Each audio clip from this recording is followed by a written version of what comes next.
There are moments in a wolf's life when silence cuts deeper than any blade. When Alpha King Rowan stood before his mate and told her she would share him with another woman for the sake of bloodlines and politics, Celine Ashridge did not scream. She did not beg. She simply removed the silver lunar ring from her finger and walked out of the palace while the entire kingdom watched. That was the day an empire learned that some wolves cannot be caged by crowns. If you want to see how a rejected Luna builds her own kingdom from ash and fury, stay until the end. Hit that like button and drop your city in the comments so I know my pack is watching. The throne room stank of old power and older lies. Celine stood 3 paces from the dais where Rowan sat draped in ceremonial furs that made him look like something carved from stone and winter. Around them, the hall pressed in with bodies. Alphas from every corner of the continent, elders whose bones remembered wars Celine had only heard about in stories. Betas positioned along the walls with hands resting on sword hilts, ready for violence that everyone pretended would never come. She could feel their eyes on her skin like brands. The air tasted metallic. Incense burned in braziers mounted on iron pillars, but underneath that perfume ran something sour. Sweat. Fear. The particular stench of wolves who knew they were watching something break but could not look away. Rowan's voice came down from the throne like a judgment. You know what this kingdom requires of you. Celine did not move. She had learned stillness the way other wolves learned to hunt. Her hands hung loose at her sides. Her spine remained straight. She wore the ceremonial gown they had dressed her in that morning, deep crimson silk that pooled around her feet like spilled blood, and she hated every thread of it. I know what you require, she said. Her voice carried through the hall without effort. Not loud, just clear. I also know what I will not do. A ripple moved through the gathered wolves. Whispers hissed between teeth. An elder near the front, a gray-muzzled man whose name she had never bothered to learn, shifted his weight and frowned. Rowan leaned forward. His jaw worked like he was chewing on words too sharp to spit out. The crown sat heavy on his dark hair, gold and iron twisted together in a design that predated his bloodline by centuries. He looked tired. She had not noticed that before. Or maybe she had stopped caring when he stopped defending her. Celine, he said, and this time his tone softened just enough to remind her of the man she once believed he was. This is not about what we want. This is about survival. The northern packs are fracturing. The eastern territories refuse our treaties. If we do not solidify the bloodline now, if we do not show strength through alliance, through sharing you, she cut in, through making me stand beside another woman and pretend it does not gut me, through asking me to smile while you bed someone else for politics. Silence dropped like a stone into water. Rowan's knuckles whitened where they gripped the armrests of the throne. His eyes, pale gray and wolf-bright, locked onto hers with an intensity that might have moved her once.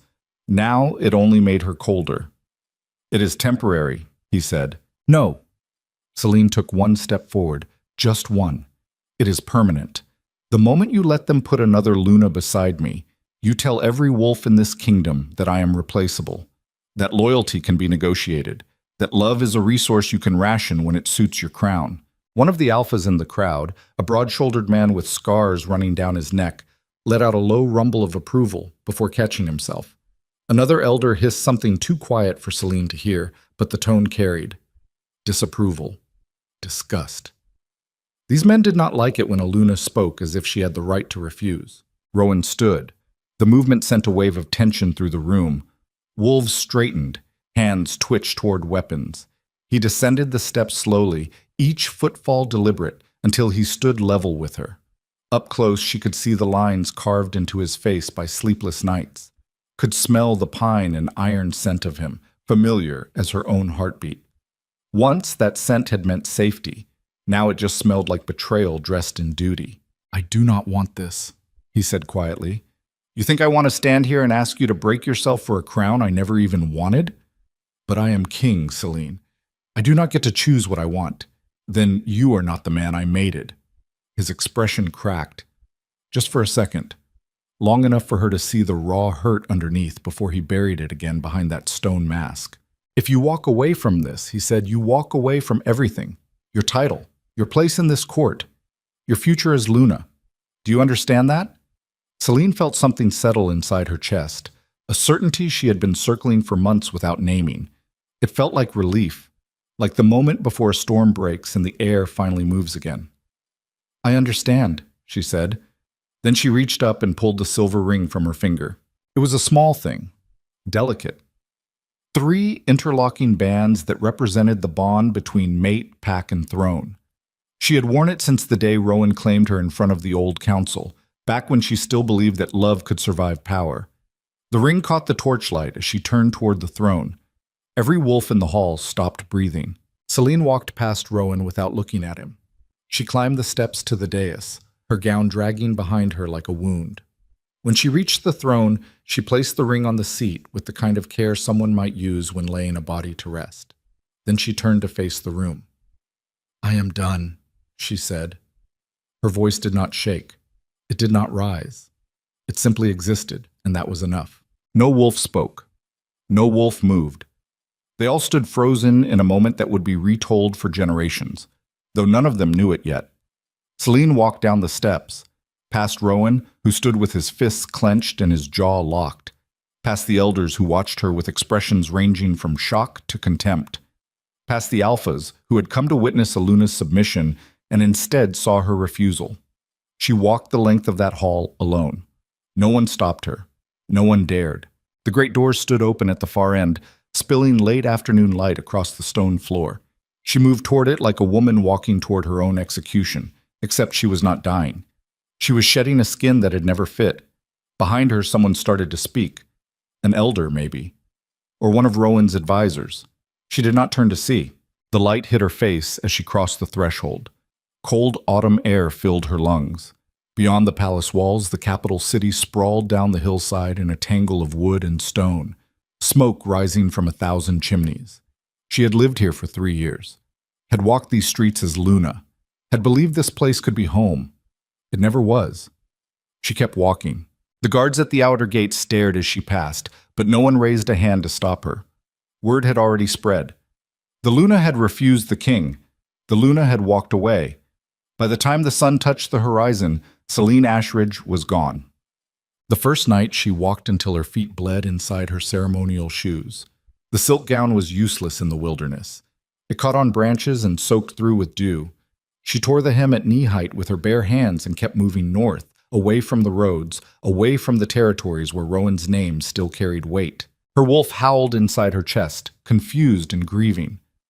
Wolves were not meant to be alone. The bond between mates pulled at her like a fishhook lodged beneath her ribs, and every step away from Rowan made it worse. But she did not stop. She found shelter in a cave as the moon rose, a shallow depression in a hillside that stank of old animal musk.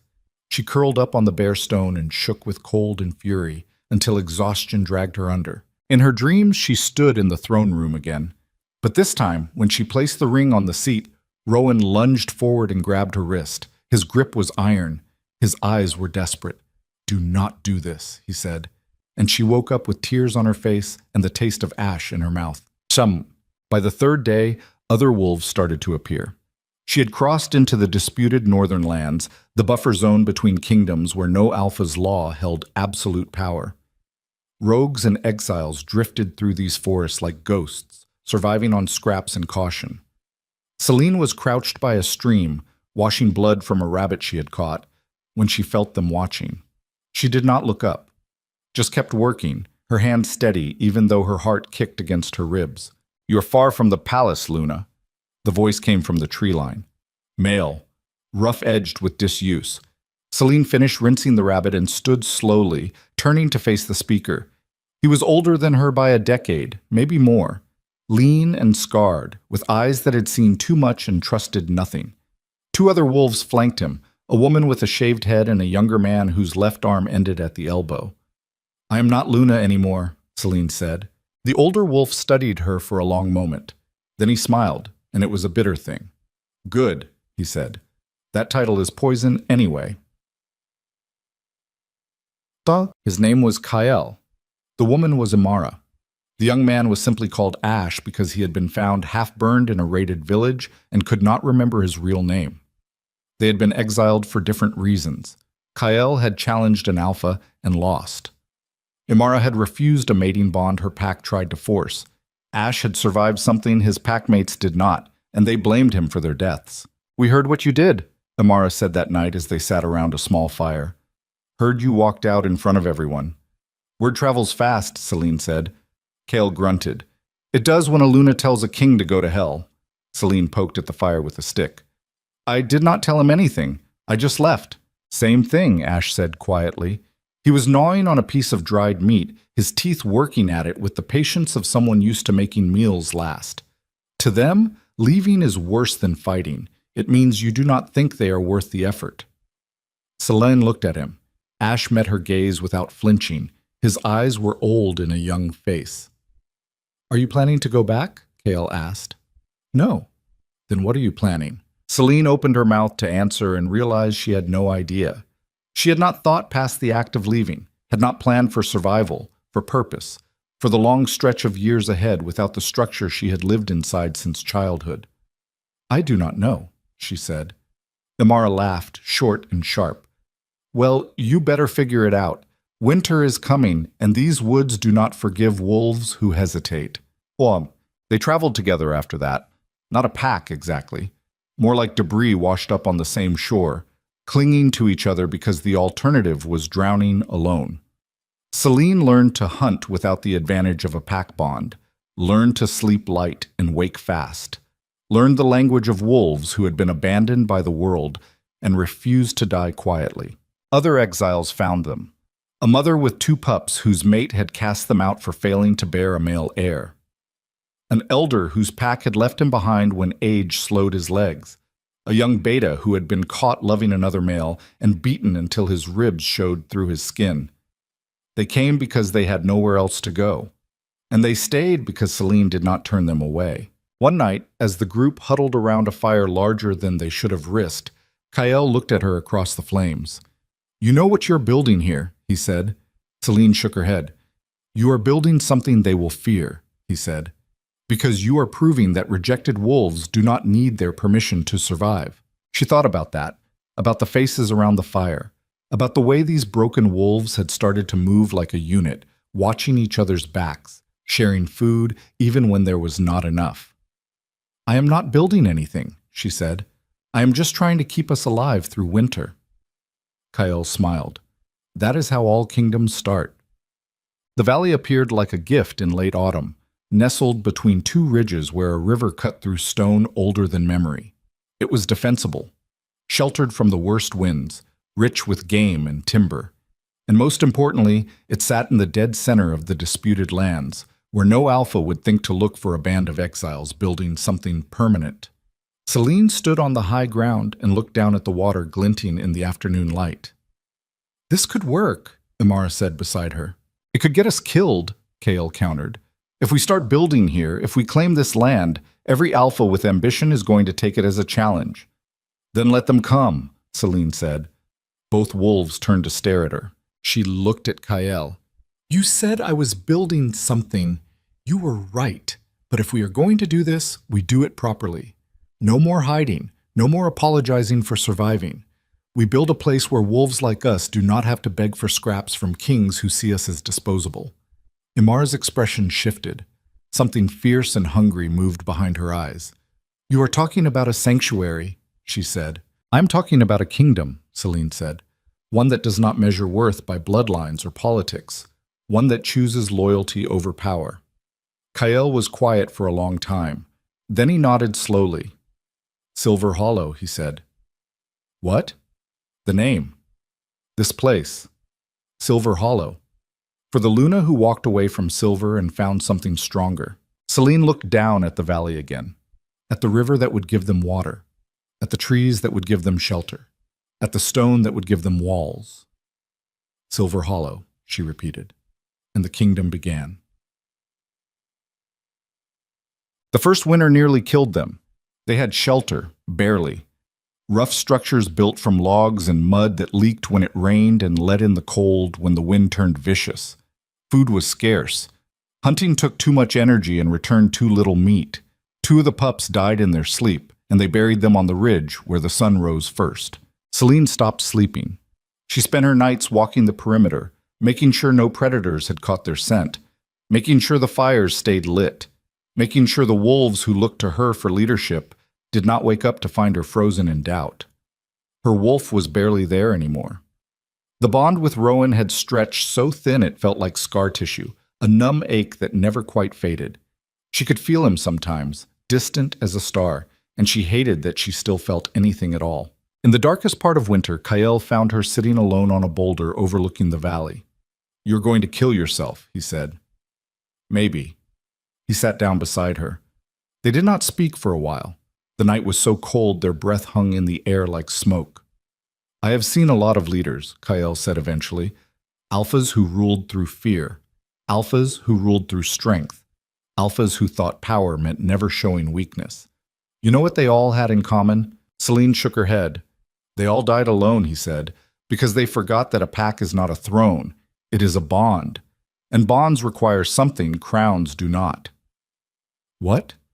"Trust," he said. "You have to let us carry some of this weight, Celine, or you're going to break before spring." She looked at him, at this wolf who had been discarded and scarred and left for dead, who still somehow believed there was value in building something together. "I do not know how to do that," she said quietly. Kael shrugged. "Neither do any of us. But we will figure it out, or we will die trying. Either way, you do not have to do it alone." Something inside her cracked. Not breaking, just shifting, like ice that is held too long through winter finally giving way to the thaw underneath. "Okay," she said. "Okay," he repeated.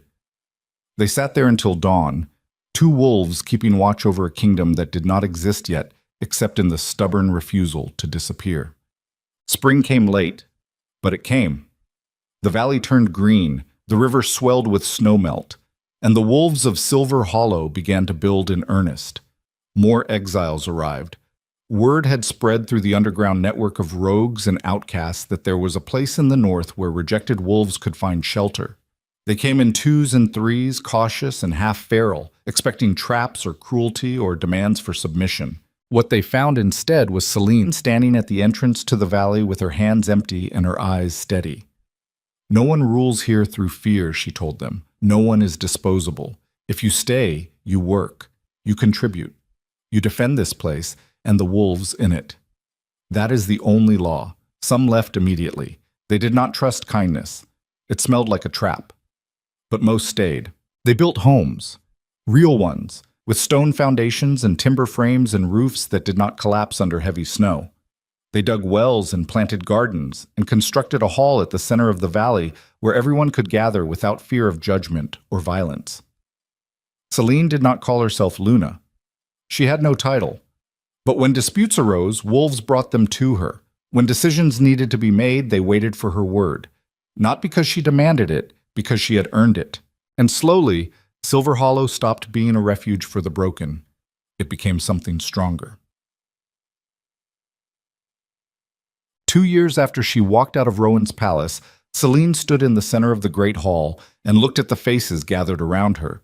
There were over 200 wolves now, warriors and healers, builders and hunters, wolves who had been thrown away by kingdoms that valued bloodlines over loyalty, who had found each other in the cold and decided to survive together. Imara stood at her right hand, scarred and fierce. Kael, at her left, steady as stone. Ash had grown into his strength, and now he led the scouts who kept watch on the borders. The elder whose pack had abandoned him now taught the young ones how to track and fight and survive. This was a pack, a real one, built not on submission, but on choice. "We need to talk about what comes next," Imara said quietly. Celine nodded. She had been avoiding this conversation, but she could not avoid it forever. "The other alphas are watching us," Kael said. "They have been for months. Silver Hollow is too strong now to ignore, too prosperous.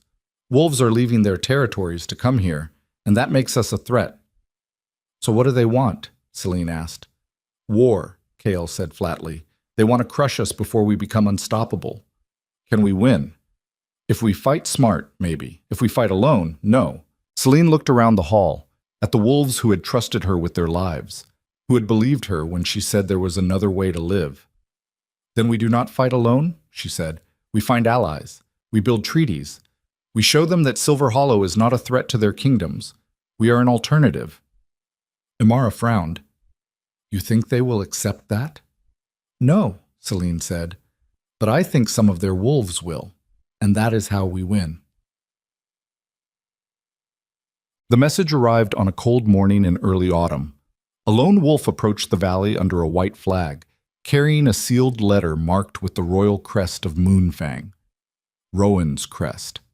Celine took the letter from the messenger and dismissed him without opening it. She stood alone in her small house, staring at the wax seal, feeling the ghost of the bond she had severed twist inside her chest like a knife. When she finally broke the seal and unfolded the paper, the words were brief. War is coming. You cannot stop it, but you do not have to face it alone. Come home. Celine read it 3 times.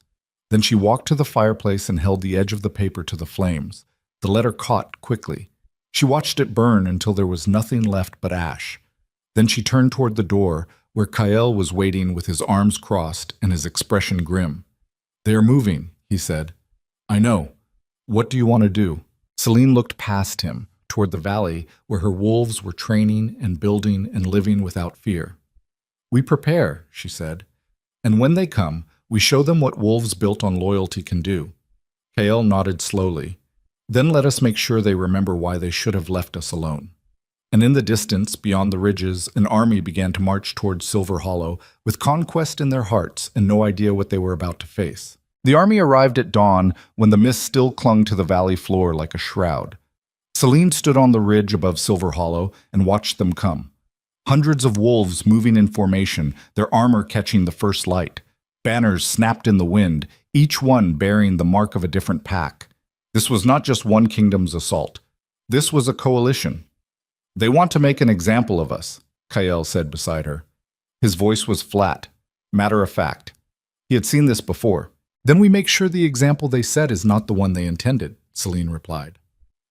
Below, her wolves moved into position. 2 years of training had turned refugees into soldiers. They knew the terrain, knew every choke point and killing ground in the valley, knew that survival was not about fighting fair. It was about fighting smart. Imara appeared at her other side, breathing hard from the climb. Scouts report 3 separate columns converging on the main pass. They are trying to box us in. Let them try, Celine said.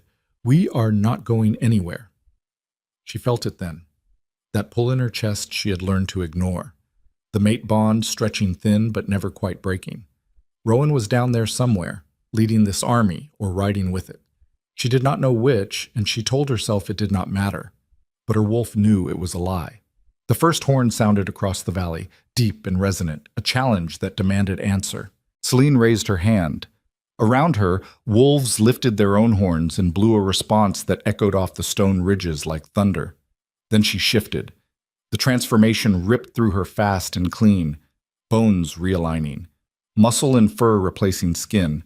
Her wolf was silver white, larger than most females, with eyes that burned gold in the rising sun.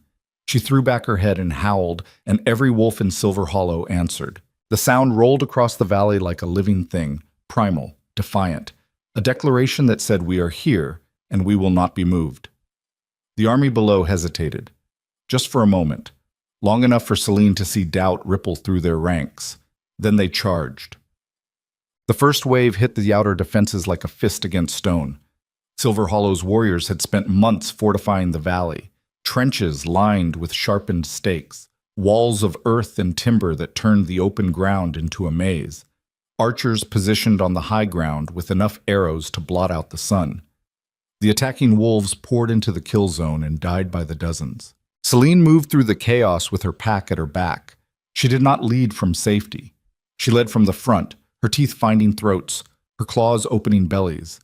Around her, wolves fought with the desperation of animals who knew there was nowhere left to run. An alpha broke through the line, massive and scarred, swinging a war axe that split shields like kindling. He roared a challenge, and 3 of Celine's wolves went down under his assault. She hit him from the side. They went down together in a tangle of fur and fury. He was stronger, heavier, but she was faster, and she had spent 2 years learning how to kill wolves who thought size mattered more than skill. Her jaws closed around his throat. She felt his pulse hammering against her teeth. felt the exact moment he realized he was going to die. She ripped his throat out and moved on. The battle raged for hours. The sun climbed higher and the ground turned to mud under the weight of blood and bodies. Celine lost track of time, lost track of everything except the rhythm of violence. Strike, dodge, kill, survive.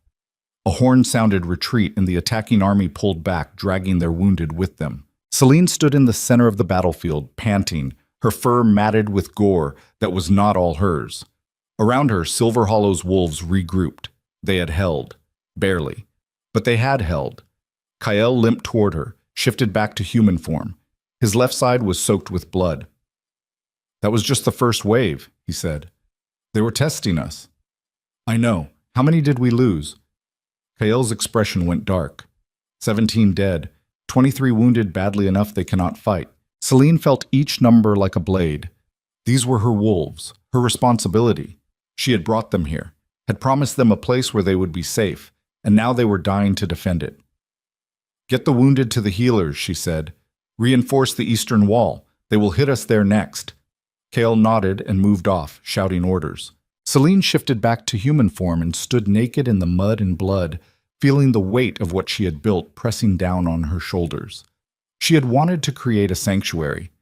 Instead, she had created a target. But she would be damned if she let them take it. The second assault came at midday, and this time they were ready for the defenses. The attacking army sent rams forward, massive logs carried by dozens of wolves, designed to smash through the walls. Behind them came ladders and grappling hooks. They were not testing anymore. They were coming for blood. Celine met them at the breach. She had armored herself in leather and steel, her hair braided back, a sword in each hand. Around her, Silver Hollow's best fighters formed a wall of flesh and fury that refused to break. The rams hit the eastern wall, and timber exploded. Wolves poured through the gap like water through a cracked dam. "Hold the line!" Celine roared. Her wolves slammed into the invaders with everything they had. The fighting was brutal, close quarters, no room for tactics or strategy, just raw violence measured in heartbeats and severed limbs. Celine carved through the press of bodies, her blades singing. She had learned to fight from the best warriors in Moonfang's court, back when she still believed that crown meant something. Now she used those lessons to kill wolves who served kings exactly like the one she had walked away from. A beta caught her blade on his shield and drove forward, trying to overwhelm her with strength. She dropped low, slid past his guard, and opened his femoral artery with a precision cut that came from 2 years of surviving fights she should have lost. He went down screaming. She kept moving. Somewhere in the chaos, she heard Amara's voice raised in a war cry, heard Ash shouting orders to the archers, heard Kyle's steady commands holding the northern flank together. They were not just surviving anymore, they were winning. The realization hit her like lightning. These rejected wolves, these throwaways and outcasts, were beating an army made up of the best warriors the kingdoms could field. And then she felt him. Rowan. The mate bond flared to life like an ember suddenly exposed to air. He was close. Too close. Moving through the battlefield with the kind of lethal grace that had made him Alpha King before he was 25. Celine's wolf surged inside her, confused and furious. Part of her wanted to run to him. Part of her wanted to rip his throat out for bringing war to her doorstep. She shoved both impulses down and kept fighting, but she could not stop herself from looking, from scanning the press of bodies until she found him. He stood 30 yards away, cutting through her wolves with a sword that looked like it weighed more than some men. His armor was blackened steel chased with gold.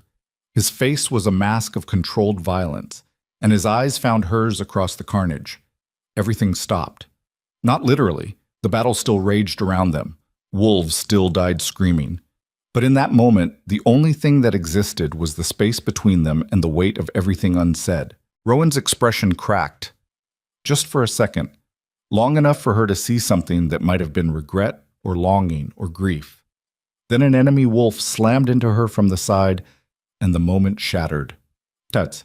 By the time the sun touched the western ridge, both armies were bleeding. The attacking force pulled back again, retreating to the far end of the valley to regroup. Celine's wolves collapsed where they stood, too exhausted to celebrate the fact that they were still alive. Celine walked the battlefield, checking on her wounded, her boots squelching in mud that was more blood than earth. Every face she passed was a wolf she knew. Wolves who had trusted her, who had believed her when she said they could build something better. Some of them would not see morning. She found Ash sitting against a broken wall, holding pressure on a gut wound that looked bad. His face was gray. "You need a healer," she said. He shook his head. "Save them for wolves who have a chance. You have a chance." "No," he said quietly. "I do not. But that is all right. I got to see it, Celine, got to see what we built. That is more than I thought I would ever have." She knelt beside him and took his hand. His fingers were cold. "You are not going to die," she lied. He smiled. It was a terrible thing, sad and knowing and at peace. "Make sure it was worth it," he said. "Whatever happens next, make sure we did not die for nothing." Then his eyes went distant and his hand went slack in hers. Celine sat there for a long time, holding the hand of a wolf who had survived a burning village only to die defending the home she had promised would be safe. When she finally stood, something inside her had calcified into something harder than stone. The parley request came at dusk. A single wolf approached under a white flag, requesting that Celine meet with the army's commanders to discuss terms. She almost refused, almost sent the messenger back with her answer written in blood. But Kael talked her down. "We need to know what they want," he said. "Need to know if there is a way to end this without losing everyone." "There is no way to end this," Celine said. "They want us gone, dead or scattered. It does not matter which." "Then at least make them say it to your face," Amara cut in. "Make them own what they are doing here." So Celine agreed. She walked out alone into the no man's land between the armies, her sword belted at her side, her armor still stained with the blood of wolves who had died trying to take her kingdom. 3 figures waited for her in the fading light. 2 alphas she recognized from the old courts. Hard men with harder eyes who believed power was something you took and kept through violence. And Rowan. He stood in the center, his crown absent, his armor dented and scarred from the day's fighting. Up close, she could see the exhaustion carved into his face, could see the way his eyes tracked over her, checking for wounds, for damage, for proof that she was still alive. She hated that part of her, wanted to do the same. "Selene," he said. His voice was rough, raw in a way she had never heard before. "Alpha King," she replied. Cold, formal, putting distance between them with words since she could not trust herself to maintain it any other way. One of the other alphas stepped forward, a thick-necked man with a scar running from temple to jaw. "You cannot win this," he said. "You know that. We have 3 times your numbers, 4 times your resources. This ends with Silver Hollow in ashes unless you surrender now." Celine did not look at him. She kept her eyes on Rowan. "Is that what you came to tell me? That I should kneel? That I should abandon every wolf who trusted me and beg for mercy from men who see us as disposable?" "We are offering terms," the second alpha said. "Reasonable terms. Disband Silver Hollow. Return to your original packs. Submit to proper authority. No one else has to die." Celine laughed. It was a bitter sound, harsh as breaking glass. "Proper authority," she repeated. "You mean the same authority that cast us out, that beat us and exiled us and left us to die? That authority." "You are building a kingdom on stolen land," the first alpha snarled, "filling it with rogues and criminals. You think that will stand?" "It already has," Celine said, "for 2 years. And it will keep standing long after you and your armies are dust." Rowan finally spoke. His voice cut through the rising tension like a blade. "Enough." Both alphas fell silent. Rowan stepped forward, close enough that Celine could smell the iron and pine scent of him. Close enough that her wolf whined in her chest, desperate and confused. "I did not come here to threaten you," he said quietly. "I came here to offer you a way out." "There is no way out," Celine said. "You brought an army to my door. You spilled blood on my land. There is no walking that back." "I know," Rowan said, and his eyes held something raw and desperate that made her want to look away. "I know I failed you. Know I chose duty over everything that mattered. But this, Celine, this war, it is not about us anymore. It is about every alpha who sees Silver Hollow as a threat to the old order. They will not stop. Even if you win today, they will come back, again and again until nothing is left. So what are you asking me to do? Surrender? Abandon everything I built?" "I am asking you to come home," Rowan said. Not as a conquered Luna, as an equal. Help me change the system from inside. Together we can... No. The word came out flat. Final. She had heard these promises before, had believed them once. Rowan's jaw tightened. You would rather die than accept help from me. I would rather die than go back to being something I am not, Celine said. I walked away from you because you made me choose between your crown and my dignity. And now you show up with an army and ask me to make the same choice again. It is not the same. It is exactly the same, she said, just wrapped in prettier words. Rowan stared at her for a long moment. Then something in his expression shifted, hardened. If you do not surrender, he said slowly, I cannot stop what happens next. The Coalition wants Silver Hollow destroyed. They want every wolf here executed as an example. I have been holding them back. But if you refuse terms, then stop holding them back, Celine said. Let them come. Let them throw everything they have at us. Because when the dust settles and the bodies are counted, the world is going to remember that a pack of rejected wolves made 3 kingdoms bleed for every inch of ground. You are going to get them all killed, the scarred alpha growled. Maybe, Celine said, but at least they will die free. She turned and walked away without waiting for dismissal. Behind her, she heard the alphas arguing, heard Rowan's voice raised in something that might have been fury or despair. She did not look back. When she reached her own lines, Kael was waiting. How bad? He asked. As bad as it gets, she said. They attack at dawn. Full force. Everything they have. Can we hold? Celine looked at him. At this wolf who had followed her into the wilderness and helped her build a kingdom out of nothing, who had stood beside her when the world told them both they were worthless. I do not know, she said, but we are going to try. That night, Celine walked through Silver Hollow one last time. The valley was quiet. Her wolves tended their wounds and sharpened their weapons and tried not to think about the morning. Some prayed to old gods whose names had been forgotten. Some wrote letters they knew would never be delivered. Some just sat in silence, holding each other, grateful for one more night of being alive. Celine found Imara on the wall, staring out at the enemy campfires that dotted the far ridge like stars. You should be resting, Imara said without turning. So should you. Imara smiled. We will have plenty of time to rest when we are dead. Celine joined her at the rampart. They stood shoulder to shoulder, 2 wolves who had been thrown away by the world and refused to disappear. Do you regret it? Celine asked.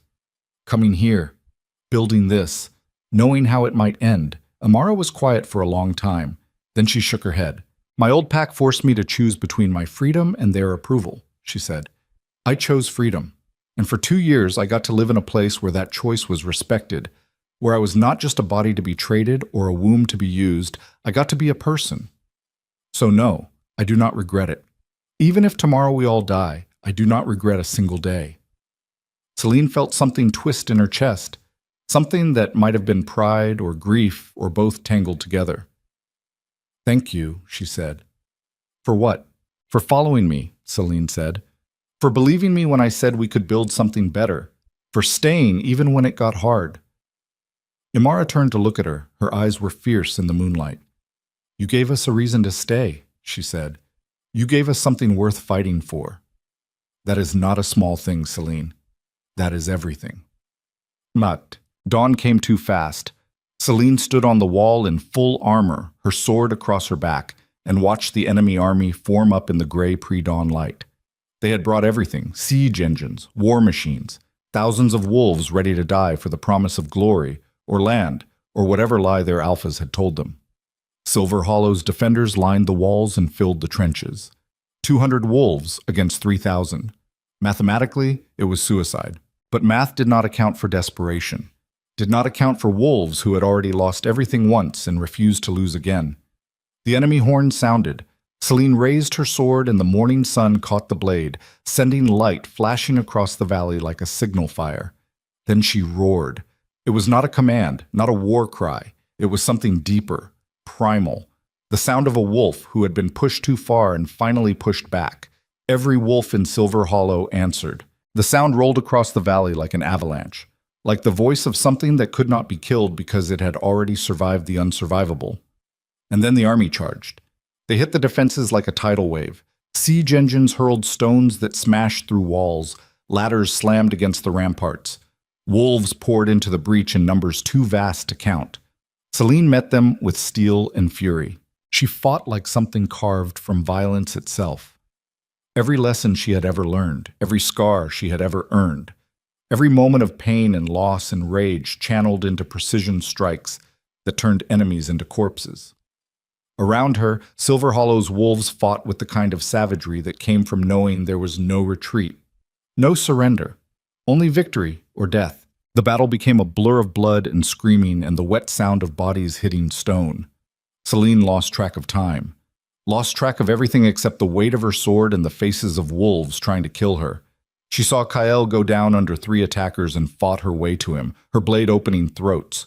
She dragged him back to the line and kept fighting. She saw Amara holding a breach with 6 wolves at her back, their shields locked together, refusing to give ground even as the enemy piled up in front of them. She saw her wolves dying, saw them falling, saw the kingdom she had built soaking into the mud one body at a time. And then she saw Rowan. He cut through the press of battle like a force of nature, his sword rising and falling in arcs of lethal precision. He was not leading the army anymore. He was fighting in it, beside his wolves instead of behind them. Their eyes met across 20 yards of carnage. For a single heartbeat, the world went still. Then a massive explosion rocked the valley. One of the siege engines had launched something that was not stone. Fire erupted along the eastern wall, spreading faster than water, consuming timber and flesh without discrimination. Celine's wolves screamed. She turned toward the flames and saw figures running, burning. Wolves who moments before had been alive and fighting, now reduced to torches that stumbled and fell and stopped moving. Something inside her snapped. She threw back her head and howled. Not a war cry this time. A command. The kind of absolute authority that came from 2 years of leading wolves who had no one else. Fall back to the inner keep. Now. Her wolves heard. Even through the chaos, they heard. They disengaged and ran, carrying their wounded, dragging their dead, moving toward the stone fortress at the heart of Silver Hollow. The enemy army surged forward, sensing victory. And then Rowan's voice cut through the battle. Cease fire. The command echoed across the valley. Sharp. Absolute. The voice of a king who expected obedience. The attacking army hesitated, slowed, stopped. Rowan strode forward into the no man's land between the armies, alone, unarmed, his sword planted point first in the ground. Enough, he roared. This ends now. The scarred alpha from the parley appeared at the edge of the battlefield, his face twisted with rage. What are you doing? We have them. 5 more minutes, and I said enough, Rowan snarled. He turned to face the coalition alphas, his voice carried across the valley. You wanted to make an example. You wanted to show what happens to wolves who defy the old order. Well, look at what it cost. Hundreds dead. For what? To prove that we can crush wolves who just wanted to survive? To show that power means destroying anything we cannot control? This was your war, one of the alphas shouted back. You brought us here. You said Silver Hollow was a threat. I was wrong, Rowan said. The words fell into the silence like stones into still water. Celine stood on the wall, frozen, unable to process what she was hearing. Rowan turned toward Silver Hollow, toward her. I was wrong, he repeated. About all of it. I thought the old ways were the only ways, thought bloodlines and tradition and power were what made a kingdom strong. But standing here, watching wolves die for the crime of wanting something better, I finally understand what you tried to tell me. He took a step forward. Strength is not in crowns or armies or forcing submission. It is in choosing to build something worth defending. And these wolves, he gestured to Silver Hollow, they built something worth defending, not through violence, not through conquest, through choice, through loyalty freely given instead of demanded. The coalition alphas stood silent. Rowan pulled his crown from his belt, the same gold and iron circle that had sat on his head for 10 years. Then he threw it on the ground. I will not be king of a system that destroys wolves for refusing to kneel, he said. I will not lead armies that measure strength by how much they can break. If that is what it means to rule, then I am done ruling. He turned back to Celine. You were right to walk away, he said, right to build something new, and I was a fool for not seeing it until now. The valley was so quiet, Celine could hear her own heartbeat. Then Kael's voice, rough and uncertain, came from behind her. What do we do? Celine stared at Rowan, at the man who had chosen duty over her once and just chose her over everything, at the king who threw away his crown because he finally understood what she had been trying to tell him for 3 years. Her wolf surged inside her. Not with longing this time, with something else, something that felt like vindication. She climbed down from the wall and walked across the battlefield alone. Rowan watched her come. His eyes never left hers. When she stood in front of him, close enough to touch, she finally spoke. If you think I am going to forgive you because you made a dramatic gesture in front of an army, you are insane. I know, he said. If you think I'm going to go back to being what I was, you are delusional. I know that too. So what exactly do you think this is? She asked.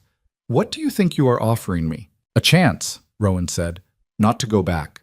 To move forward. Together. As equals. Not Luna and Alpha. Not subject and king. Just two wolves trying to build something better than what came before. Celine searched his face for any hint of deception. Any shadow of the man who had asked her to share him with another woman for politics? She found none. What she found instead was a man who had finally broken himself against the same walls she had shattered 3 years before, who had learned the same lesson she had learned when she walked away, that some things were not worth keeping if you had to lose yourself to hold them. The Coalition Alphas are not going to accept this, she said. They are not going to let you walk away. I know, Rowan said, which is why I need your help. Silver Hollow proved that another way is possible. Now we need to prove it can last. Celine looked past him at the armies still watching, at the Alphas who had spent decades building power on the backs of wolves they considered disposable, at the system she had walked away from and he had just walked away from.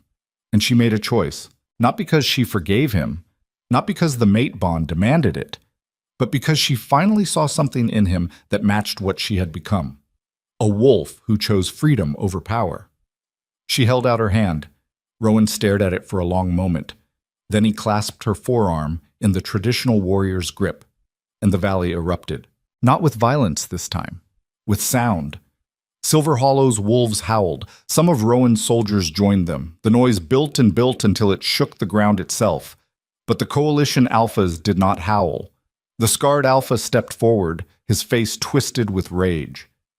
You betray everything we stand for, he snarled at Rowan. Everything we built. You think you can just walk away? You think we will let you undermine centuries of tradition because you lost your spine? Rowan turned to face him. His voice was quiet, lethal. I think if you try to stop me, you are going to find out what it costs to fight wolves who have nothing left to lose. Both armies, united. The Alpha's hand dropped to his sword, and then Amara's voice cut through the tension. Stand down! She had moved forward without anyone noticing, a dozen of Silver Hollow's best warriors at her back. Kael appeared on the other side, favoring his wounded leg but moving with grim purpose. One by one, wolves from both sides stepped into the space between the armies, creating a wall, not of violence, of choice. The Coalition Alphas found themselves surrounded by wolves who had decided that the old ways were done. You can try to fight us, Celine said, but I think you will find that trying to kill wolves who already survived the unsurvivable is harder than you think. The scarred Alpha looked around, at his own wolves, some of whom were now standing with Silver Hollow's pack, at Rowan, who had thrown away a crown rather than serve a system he no longer believed in, at Celine, who had walked away from power and built something stronger. Then he spat on the ground and turned away. This is not over, he said. Maybe not, Celine replied. But today it is. The coalition forces withdrew. Slowly. Grudgingly. Dragging their dead and their wounded and their shattered certainty that power could crush anything that refused to kneel. By the time the sun reached its apex, the valley was quiet again. Celine stood among her wolves, exhausted and bloodied and still alive. Rowan stood beside her, no longer a king, but not quite something else yet either. What happens now? He asked quietly. Now, Celine said, we build something neither of us could have built alone. She looked across Silver Hollow. At the walls, they would have to rebuild. At the wounded, they would have to heal. At the system, they would have to tear down and remake from scratch. It was an impossible task. But then again, so was walking away from an Alpha King and surviving to tell the story. And if she had learned anything in 3 years of refusing to disappear, it was that impossible just meant no one had done it yet. The first month after the battle, Celine learned that building a new world was harder than tearing down the old one. Silver Hollow had survived, but barely. The walls were scarred with fire damage, and the smell of burned timber still clung to the valley when the wind shifted wrong. They buried 43 wolves on the ridge where the sun rose first, adding to the graves already there. Every stone they placed felt like a promise they might not be able to keep. Rowan stayed, not as a king, not even as an alpha in the traditional sense. He worked beside her wolves, clearing rubble and repairing walls, his hands blistering like everyone else's. Some of Silver Hollow's pack accepted him, most tolerated him. A few refused to acknowledge his existence at all, and Celine did not force them. Trust was something you earned with time and scars, not dramatic gestures. She stood now in what passed for a council chamber, a rough-hewn room carved into the hillside with a table made from salvaged timber. Around her sat the wolves who had become her inner circle. Kael, nursing a leg that would never fully heal. Imara, her face harder than it had been before the battle. 3 other pack leaders who represented the various factions within Silver Hollow.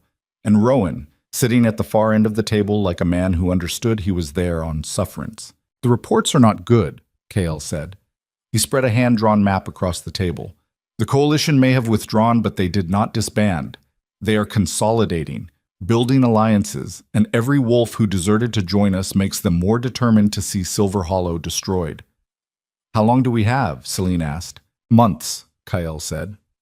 "Maybe less."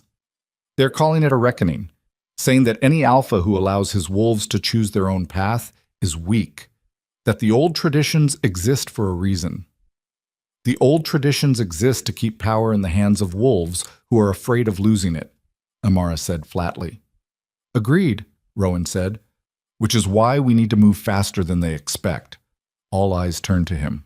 He leaned forward, his fingers tracing lines on the map. "Silver Hollow cannot stand alone. Not long term. We need allies. Real ones.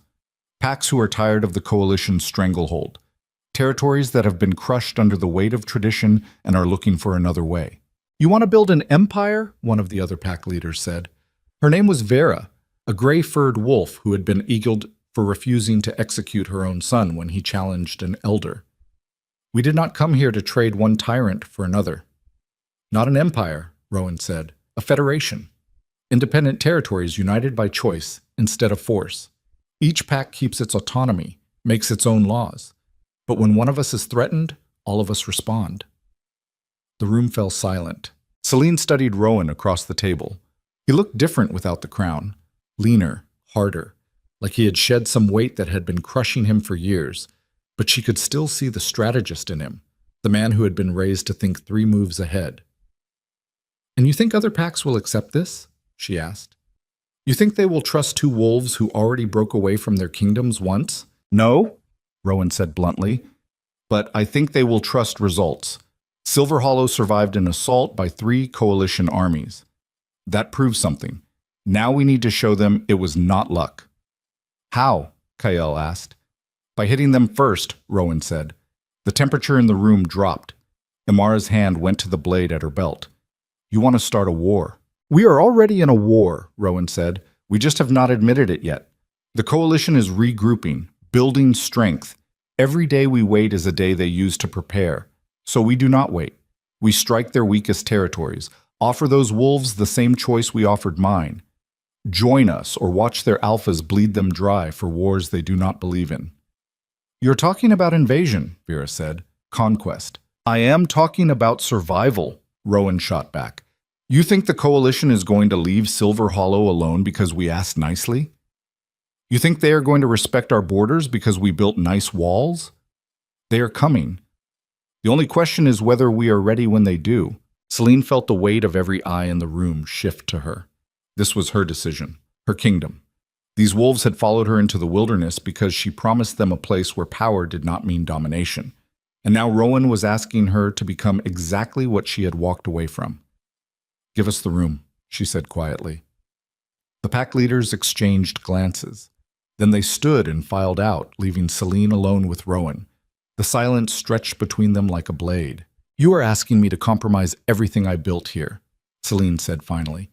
"Everything Silver Hollow stands for. We do not conquer. We do not force submission. That is the whole point." "The point is survival," Rowan said.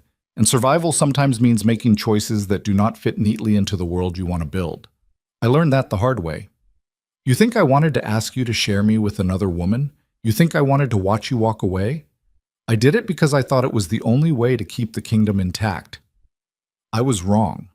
But I was not wrong about the fact that sometimes the choice is between what you believe and what keeps your people alive." "Do not lecture me about hard choices," Celine said. Her voice was cold, lethal. "I made the hardest choice of my life when I walked away from you, when I chose dignity over power. Do not stand there and tell me I need to abandon that because you think war is inevitable." "I'm not telling you to abandon anything," Rowan said. He stood and moved around the table. Celine's hand went to her knife, but he stopped just out of range. "I'm telling you that the coalition will not give you a choice. They're coming, Celine, and when they do, they will not leave survivors. So we can either wait for them to choose the time and place, or we can take the fight to them on our terms. And if we become monsters in the process, then at least we will be alive to regret it," Rowan said. Celine stared at him, at the man who had once been a king and was now something else, something harder. She wanted to hate him for being right, wanted to reject everything he was saying because it meant admitting that the world she had built was more fragile than she had believed. But she had not survived 3 years in the wilderness by lying to herself. "I will think about it," she said. Rowan nodded and turned to leave. "One more thing," Celine said. He paused at the door. "If we do this," she said, "if we take the fight to them, you do not lead. You advise. You strategize. But the wolves who risk their lives do it under my command, not yours. This is still my kingdom." Rowan's expression was unreadable. Then he inclined his head. "Understood," he said, and he walked out, leaving Celine alone with the weight of a decision that would define everything that came next. She gave the order 3 days later. They would strike the Western Territories first, a cluster of smaller packs ruled by an alpha named Gareth, who had a reputation for cruelty and a tendency to execute wolves who questioned his authority. Rowan's intelligence suggested that nearly half of Gareth's wolves were one bad winter away from open rebellion. Silver Hollow would give them the push they needed. The plan was simple, brutal. Celine hated every part of it. They would move at night, a strike force of 50 wolves led by Amara and Kael. Their target was not Gareth himself, but his supply lines, the grain stores that kept his territory fed, the armories that kept his soldiers armed. Burn them, and Gareth's control would crack like ice under pressure. Then Celine would offer his wolves sanctuary. It was manipulation dressed up as liberation, and she knew it. But Rowan had been right about one thing. The coalition was not going to give them time to build something perfect. So they would build something functional and hope they lived long enough to make it better. The strike force left on a moonless night. Celine watched them go from the ridge, her chest tight with something that felt like betrayal. She had promised these wolves a place where violence was not the answer to every problem.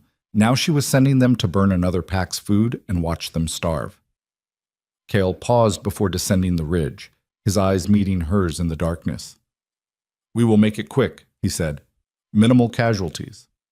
"That does not make it right," Celine said. "No," Kael agreed, "but it makes it necessary.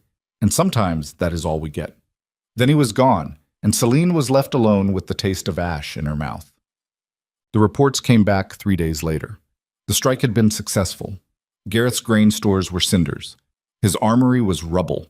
And according to Amara's scouts, nearly 200 of his wolves had crossed into neutral territory, moving towards Silver Hollow. But something else had happened too. Celine stood in the council chamber with Amara and Rowan, staring at a message that had been delivered by a lone wolf under a black flag. "Gareth knows," Amara said. "Knows it was us. Knows it was planned, and he is not coming alone." "How many?" Celine asked. Amar's expression was grim. He called in markers. "Made deals. He is bringing 500 wolves, maybe more. And they are not coming to negotiate." Celine felt the world tilt. 500. Against Silver Hollow's 250, half of whom were still recovering from the last battle. "We cannot win that fight," she said quietly. Not head on, Rowan agreed. But we do not have to. We draw them into the valley, use the terrain, make them pay for every inch of ground until they break, or we do. And if we break first? Celine asked. Rowan did not answer. The silence stretched until Imara broke it. There is another problem, she said. Her voice was tight, controlled in the way that meant she was holding back fury. We lost contact with the northern outpost. 3 scouts. They were supposed to report this morning. Dead? Celine asked. Or captured, Imar said, which means Gareth might know our defensive positions, our supply routes, everything. Celine's hands curled into fists. This was spiraling. One strategic strike had turned into a full-scale war with an enemy who outnumbered them 2-1 and might already know how they planned to defend. Send word to the refugee wolves, she said. The ones fleeing Gareth's territory. Tell them we are still open, still offering sanctuary, but make it clear what they are walking into. You want them to fight, Rowan said. I want them to choose, Celine snapped. Same as everyone else. If they come here, they fight to defend it. If they do not, they find somewhere else. But I will not lie to them about what this place costs. Imara nodded and left. Celine turned to Rowan. This is exactly what I was afraid of. This is how it starts. One strike, one decision, and suddenly we are no different from the alphas we walked away from. We are different, Rowan said, because we are fighting to give wolves a choice. Gareth does not offer choices. He offers obedience or death. That distinction matters. Does it? Celine asked. Because from where I am standing, wolves are going to die either way, and I am the one sending them into the fire. Yes, Rowan said. He met her eyes without flinching. You are. That is what leadership is, Celine, making the calls that get people killed and living with it afterward. You think I slept easy when I sent armies to war? You think I did not see their faces every time I closed my eyes? But I did it anyway because the alternative was worse. Celine stared at him, at the shadows carved into his face by years of making exactly those calls. How do you live with it? She asked quietly. You do not, Rowan said. You just keep moving, keep building, keep trying to make sure their deaths meant something. And some days that is enough. Most days, it is not. Gareth's army arrived 4 days later, and they did not come quietly. They announced themselves with fire. The forest to the south went up in flames, smoke billowing into the sky like a declaration of war. Celine watched from the walls as the horizon turned orange and tried not to think about the animals dying in those woods. The small lives being consumed because 2 packs could not find a way to coexist. Kael appeared at her side, his face streaked with soot. Scouts report they are breaking into 3 columns, he said. 1 to the east, 1 to the west. The main force straight down the center. Classic pincer movement. They want to surround us, Celine said. They want to crush us, Kael corrected. Gareth is not interested in a siege. He is going for total annihilation. Then we make him regret it, Celine said. She turned to face the assembled wolves. Nearly 300 now, bolstered by the refugees from Gareth's territory who had chosen to stand and fight. They looked scared, exhausted. But they were here, and that had to count for something. You all know what is coming, Celine said. Her voice carried across the courtyard. You know the odds. You know that some of us will not see tomorrow, but you also know what we are fighting for. Not for conquest, not for power, for the right to choose our own fate, for the right to build something that does not demand we break ourselves to fit. She paused, letting the words settle. Gareth thinks he can burn us out, thinks numbers and fire are enough to destroy what we built. He is wrong. Because we are not just a pack. We are every wolf who was ever told they were disposable. Every wolf who walked away from power that demanded too much. And when he comes for us, we are going to show him what that means.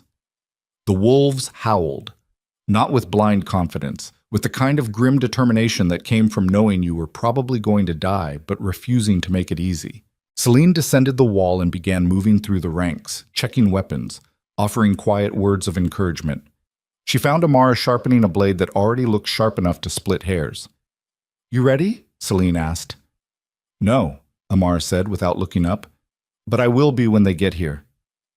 Celine moved on, found Rowan standing alone near the eastern gate, staring out at the smoke-stained sky. You should not be on the front line, she said. Rowan turned to face her. Neither should you, but we both know that is not how this works. Celine studied him.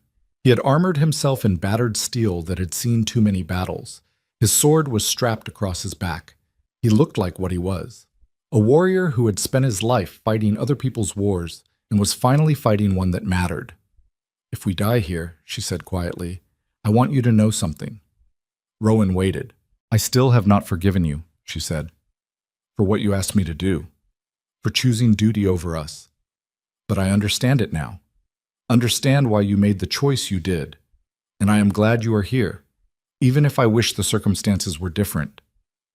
Rowan's expression softened, just for a moment. "I do not deserve your forgiveness," he said, "but I will spend whatever time I have left earning it anyway." Then the horn sounded. Gareth's army had reached the valley. The first assault came at dusk, and it was everything Celine had feared. Gareth's wolves poured into the valley like a flood, overwhelming the outer defenses through sheer numbers. Silver Hollow's fighters fell back to prepared positions, making the enemy pay for every yard, but it was not enough. They were being pushed back. Slowly. Inevitably. Celine fought in the center of the line, her blade singing as she carved through wolves who kept coming, no matter how many fell. Blood soaked the ground. The air stank of iron and burned flesh. Somewhere to her left, she heard a wolf screaming. Then the eastern wall collapsed. Not from siege weapons, from explosives. The blast ripped through stone and timber, sending shrapnel and bodies flying. A massive hole opened in Silver Hollow's defenses, and Gareth's wolves poured through like water through a broken dam. "Fall back!" Celine roared. "Inner courtyard! Now!" Her wolves disengaged and ran. Some did not make it. She saw a young beta, barely old enough to have earned her claws, go down under 3 attackers. Saw an elder who had survived 2 exiles get his throat ripped out by a wolf half his age. She kept moving. The inner courtyard was smaller, more defensible, but it was also the last line. If they lost this, they lost everything. Silver Hollow's wolves formed a desperate shield wall, their bodies pressed together, weapons bristling outward. Gareth's army surrounded them, a sea of snarling faces and drawn steel, and then Gareth himself stepped forward. He was massive, easily the largest wolf Celine had ever seen, with scars that told the story of a life built on violence. He shifted to human form, standing naked and unconcerned in the center of the carnage. "Celine Ashridge," he said. His voice was a rumble, like stones grinding together. "The Luna who walked away. I have heard so much about you." Celine did not respond, just kept her blades ready. Gareth smiled. "It was a terrible thing. You built something impressive here," he said. "I will give you that. But you made a mistake. You thought you could burn my supplies and I would just roll over. Let my wolves abandon me for your pretty words about choice and freedom." He took a step closer. "Power is not about what you offer," he said. "It is about what you take. And I am going to take everything you built. Every stone, every wolf, every dream you had about changing the world. And when I am done, Silver Hollow will be a cautionary tale about what happens to wolves who forget their place." Celine met his eyes. "Is that supposed to scare me?" "It is supposed to be the truth," Gareth said. Then he gestured, and his wolves surged forward. The fighting was brutal, close-quarter savagery where skill mattered less than endurance. Celine lost herself in the rhythm of survival. Block, strike, move, kill. Do not think about the wolves falling around her. Do not think about the fact that they were losing. Just survive. She saw Kyle go down, his leg finally giving out. Saw Imara fighting back-to-back with 2 other wolves, their shields cracking under the assault. Saw Rowan carving through enemies with mechanical precision, his face blank with the kind of focus that came from years of practice. And then she saw the betrayal. One of her own wolves, a beta named Marcus, who had joined them 6 months ago, stepped back from the line and lowered his weapon. Then he turned and drove his blade into the back of the wolf beside him. The world stopped. Celine watched, frozen in disbelief, as Marcus ripped his blade free and shouted something to Gareth's wolves. Watched as 3 more of her fighters dropped their weapons and turned on their packmates. Traitors. They had been planted. Sleeper agents waiting for exactly this moment. And just like that, the inner courtyard descended into chaos. Silver Hollow's wolves did not know who to trust anymore. They turned on each other, suspicion and fear replacing the unity that had kept them alive this long. Gareth's army pressed the advantage, driving into the gaps opened by betrayal. Celine felt something inside her crack. This was how it ended. Not with a heroic last stand, not with defiance and courage. With wolves she had trusted putting knives in the backs of wolves she had promised to protect. She had built a kingdom on the idea that loyalty could be chosen, that wolves did not need fear and domination to stand together. And it had failed. Marcus caught her eye across the chaos. He was smiling. "Gareth pays better," he shouted, "and he does not pretend power is anything other than what it is." Then Rowan was there, his sword taking Marcus's head off in a single clean stroke. The body hit the ground and Rowan turned to Celine, his face spattered with blood. "We have to go," he said. "Now. This is over." "No," Celine said. Her voice was hollow, empty. "We do not run." "We do not have a choice," Rowan snarled. "Look around, Celine. We are surrounded, outnumbered, and our own wolves are turning on us. If we stay, we die. If we die, Silver Hollow dies with us." "Is that what you want?" Celine looked at him, at the faces of the wolves still fighting, still bleeding, still believing that she could save them. And she made the hardest choice of her life. "Fall back to the northern passage," she said. The words felt like glass in her throat. "Everyone who can move, fall back. Now." The order rippled through the remaining wolves. They disengaged and ran, carrying their wounded, abandoning the courtyard they had bled to defend. Celine was the last to leave. She stood at the entrance to the passage, watching Gareth's wolves flood into the space she had called home for 3 years, watching them tear down the walls she had built, watching her kingdom burn. Gareth appeared in the courtyard, his eyes finding hers across the distance. He raised a hand in mock salute. Then Rowan grabbed her arm and pulled her into the darkness, and Silver Hollow fell. They ran through the night. The northern passage was a narrow tunnel that led out of the valley, known only to Silver Hollow's inner circle. It was meant for emergencies, for the kind of catastrophic failure no one wanted to admit was possible. 53 wolves made it through, out of 300. They emerged into the wilderness just as dawn broke, exhausted and broken and barely alive. Celine collapsed against a tree and tried to breathe through the crushing weight of what had just happened. She had lost everything, the kingdom, the wolves who had trusted her, the dream that a better world was possible, and the worst part was knowing that she had brought it on herself. By attacking Gareth, by believing Rowan when he said they needed to strike first, by compromising everything she stood for in the name of survival. Cale limped over and sat down beside her. His leg was a ruin, barely functional. "What do we do now?" he asked quietly. Celine did not have an answer. She looked at the wolves scattered around her, Amara, sitting with her head in her hands, Rowan, staring back toward the valley with an expression carved from stone. The survivors, too shocked and traumatized to do anything but breathe. These were all that remained of Silver Hollow, 53 wolves and a wound that would never fully heal. Rowan walked over and crouched in front of her. "I know what you are thinking," he said quietly, "that this is your fault, that you should have stayed true to your principles instead of listening to me. But Celine, if you had not attacked Gareth, he would have attacked you. Maybe not today, maybe not this month, but eventually, and you would have been even less prepared." "That does not make it better," Celine said. Her voice was raw, barely above a whisper. "I told them they were safe. Told them Silver Hollow was different, that we did not rule through fear or conquest, and then I sent them to war and got them killed." "You gave them a choice," Rowan said, "same as you always did. They chose to fight, chose to defend what you built. That is not on you." Celine looked at him, at the man who had lived with these choices for decades and still somehow found the strength to keep going. "How do I come back from this?" she asked. Rowan's expression was infinitely sad. "You do not come back," he said. "You move forward. You take the wolves who survived and you build something new, something stronger. You learn from the mistakes and you make damn sure they do not happen again. And if I cannot, if I am not strong enough, then you fake it," Rowan said. "Because those wolves," he gestured to the survivors, "they need you to be strong enough, even if you are not, especially if you are not." Celine closed her eyes. She could still smell the smoke, Still hear the screams, still see Marcus's smile as he drove a blade into his packmate's back. She had built a kingdom on the belief that wolves could choose loyalty. That power did not have to mean domination, and she had been wrong, not about the dream, but about how fragile it was, how easily it could be shattered by wolves who wanted the old ways to survive. When she opened her eyes again, something had shifted inside her. The Celine who had walked out of Rowan's palace 3 years ago would have refused to compromise, would have held to her principles even if it meant watching everything burn.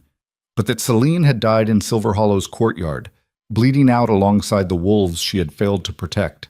What remained was something harder, colder, a wolf who understood that survival meant adapting, meant becoming whatever you needed to be to keep your pack alive, even if it meant becoming the very thing you had sworn never to become. She stood. Her legs shook, but they held. "Gather everyone," she said. Her voice was steady, empty of everything except will. "We move in 1 hour. No fires, no noise. We put distance between us and Gareth before he realizes we are not all dead." "Where are we going?" Aymar asked. "East," Celine said. "To the territories Rowan told us about, the ones on the edge of coalition control. We're going to do what we should have done from the start." "What is that?" Kale asked. "Stop pretending we can win by being better than them," Celine said, "and start winning by being smarter, more ruthless, more willing to do what they will not expect." She looked at each of them in turn, at the wolves who had followed her into hell and somehow made it out the other side. "Silver Hollow is gone," she said, "but we are not. And before this is over, Gareth and every other alpha who thinks they can crush wolves who choose freedom is going to learn what it costs to make that mistake." Her voice was ice. Her eyes were iron. And for the first time since the battle, Rowan smiled, because he recognized what he was seeing, the birth of something he had watched destroy kingdoms before. A wolf who had nothing left to lose and everything to prove. They moved like ghosts through territories that did not want them. 53 wolves with nothing but the weapons on their backs and the fury in their chests. They avoided roads, stuck to the deep forest where coalition patrols rarely ventured, and survived on whatever they could hunt or steal. Every day was a test of how far desperation could carry you before it broke your spine. Celine led them east, just as she had promised, but the wolf leading them now was not the same one who had built Silver Hollow. That wolf had believed in sanctuary, in giving broken wolves a place to heal. This one understood that healing was a luxury you earned after you won, not before. They reached the first territory after 6 days of hard travel. It was a small pack, maybe 80 wolves, led by an alpha named Corvin, who ruled through a combination of tradition and casual brutality. His wolves were lean, underfed. Their eyes tracked Celine's group with the wary hunger of animals who had learned not to trust anything that looked like opportunity. Celine walked into Corvin's camp alone. He met her in a clearing that served as his throne room, a space ringed by wolves who looked ready to kill on command. Corvin himself was older than she expected, gray creeping through his fur, but his eyes were sharp and calculating. "I know who you are," he said. "The Luna who walked away, the one who built that sanctuary in the north and got it burned to ash. Why would I let you anywhere near my territory?" "Because your wolves are starving," Celine said. She kept her voice flat, factual. "Because the coalition demands tribute you cannot afford and offers nothing in return. Because half your pack would leave tomorrow if they had somewhere to go." Corvin's lip curled. "Careful, Luna. You are in my territory, on my sufferance." "I am stating facts," Celine said. "And here's another one. Gareth just proved that building a sanctuary is not enough. The coalition will not allow wolves to choose freedom. They will burn it down and salt the earth. So if you want to survive, you need allies, real ones.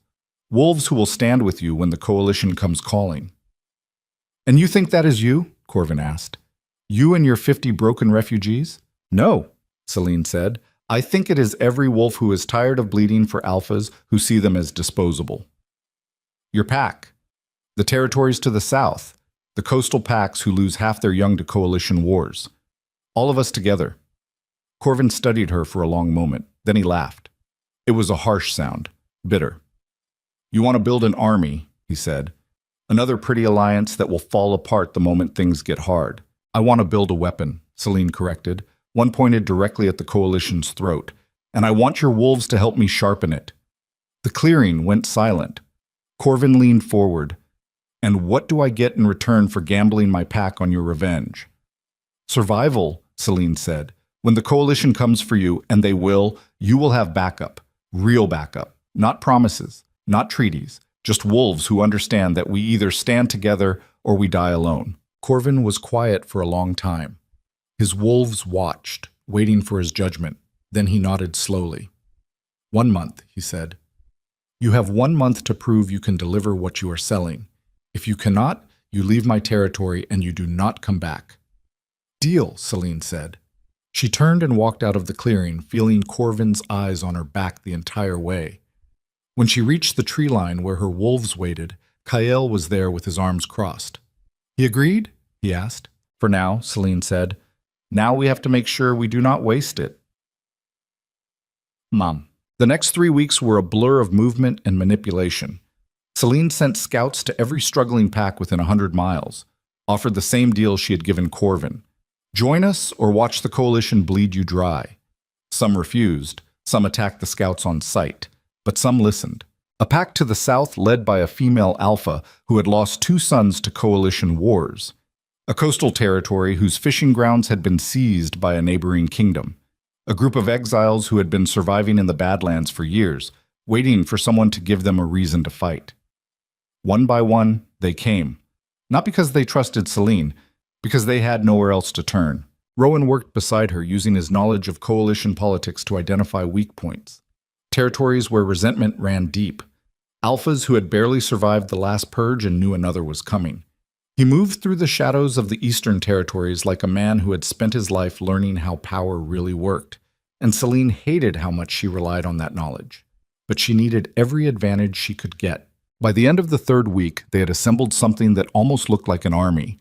300 wolves from 7 different territories, all united by the understanding that the coalition would crush them individually, but might hesitate against a unified force. It was fragile, built on desperation and shared enemies rather than trust. But it was something. Celine stood on a ridge overlooking the camp they had established in neutral territory, watching her new alliance train together. Corvin's wolves fought alongside the coastal pack. The exiles from the Badlands taught Silver Hollow's survivors how to move through terrain that would kill softer wolves. It looked like hope. It felt like a knife waiting to slip between her ribs. Rowan appeared beside her, his presence solid and steady in a way that made something in her chest ache.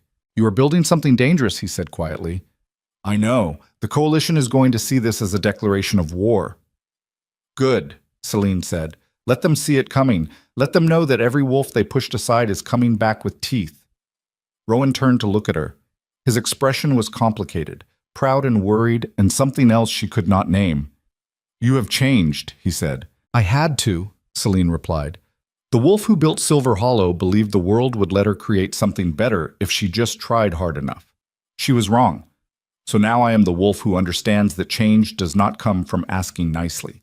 It comes from making the old order too terrified to stand in your way." "That is a dangerous path," Rowan said. "So is lying down and dying," Celine shot back. "I tried peace, tried building something beautiful and watching it burn. Now I'm going to try fire. And if that makes me a monster, then I will be the kind of monster the coalition wishes they had killed when they had the chance." Rowan was quiet for a long moment. Then he smiled. It was a terrible thing, sharp and proud and absolutely sincere.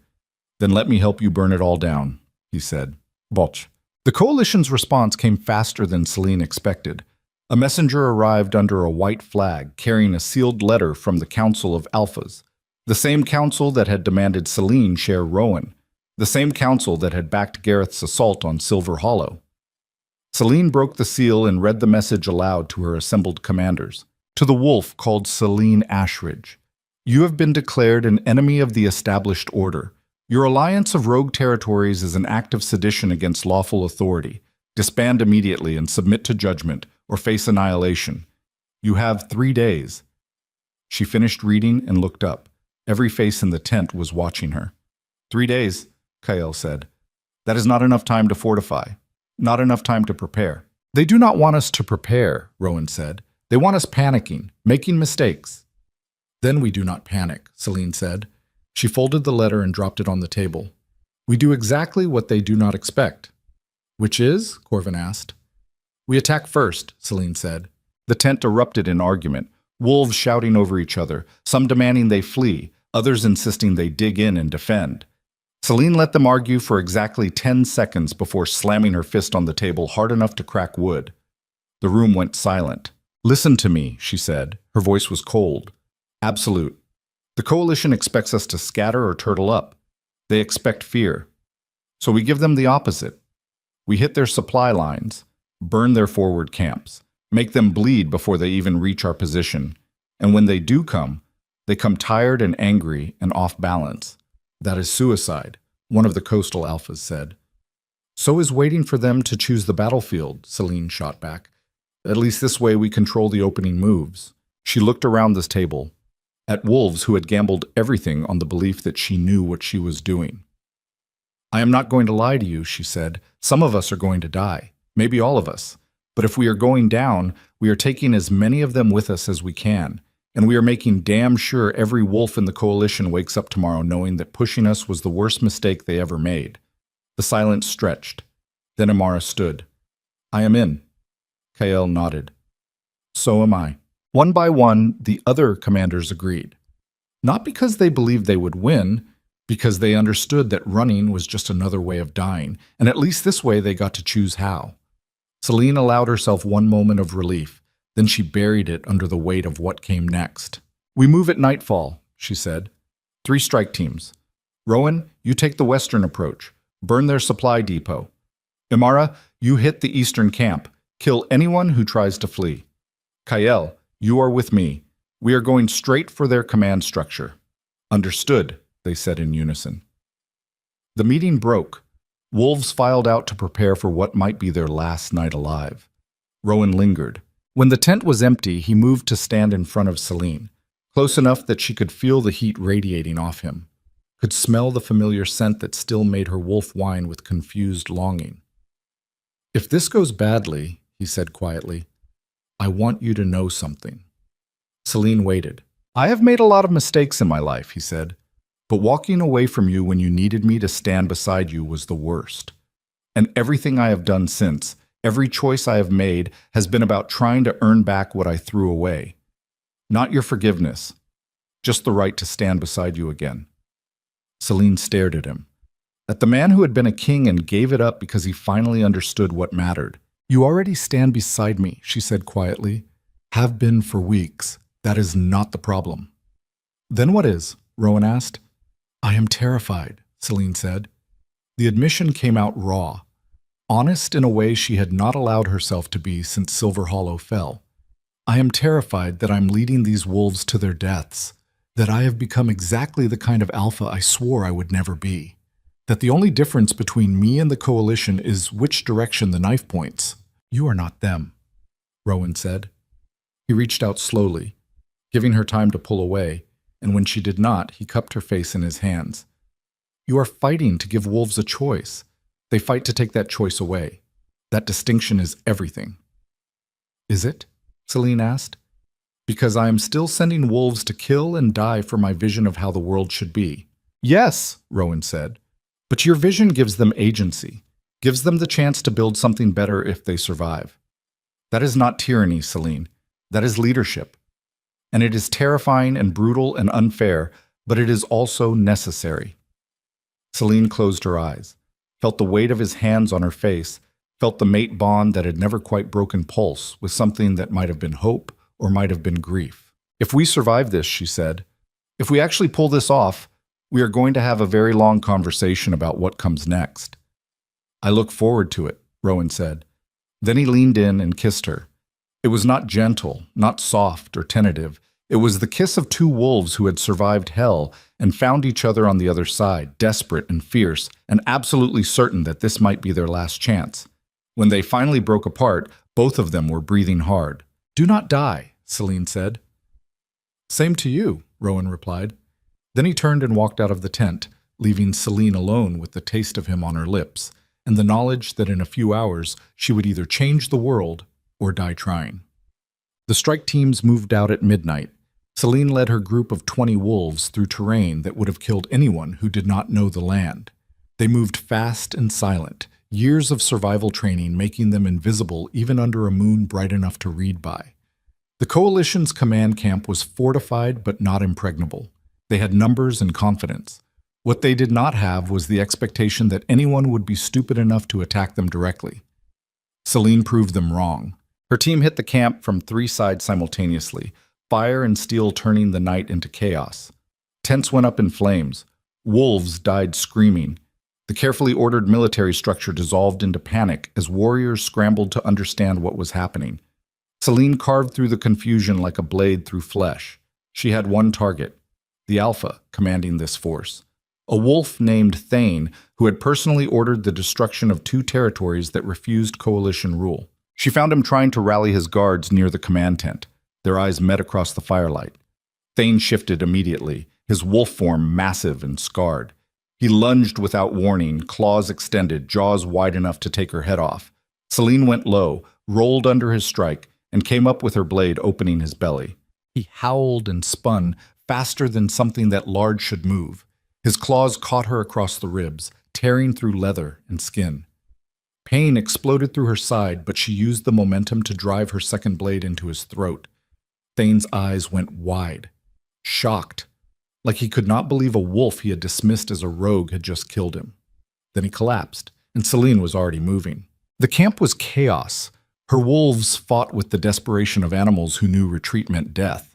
The coalition forces outnumbered them 3-1, but they were disorganized, terrified, unable to mount an effective defense. "Fall back," Celine roared. The command cut through the noise. "We are done here." Her team disengaged and melted into the darkness, leaving behind a camp in ruins and a body count that would make the coalition think twice about underestimating them again. They regrouped at the rally point an hour later. Rowan's team arrived first, covered in soot and blood, but intact. Amara's group came in last, missing 2 wolves but carrying enough stolen weapons to arm their entire force twice over. Kale limped up to Celine, his face grim. "Casualties?" she asked. 7 dead, he said, 12 wounded. But we did it. All 3 targets destroyed. Celine nodded. The numbers felt like lead in her chest. 7 wolves who had trusted her.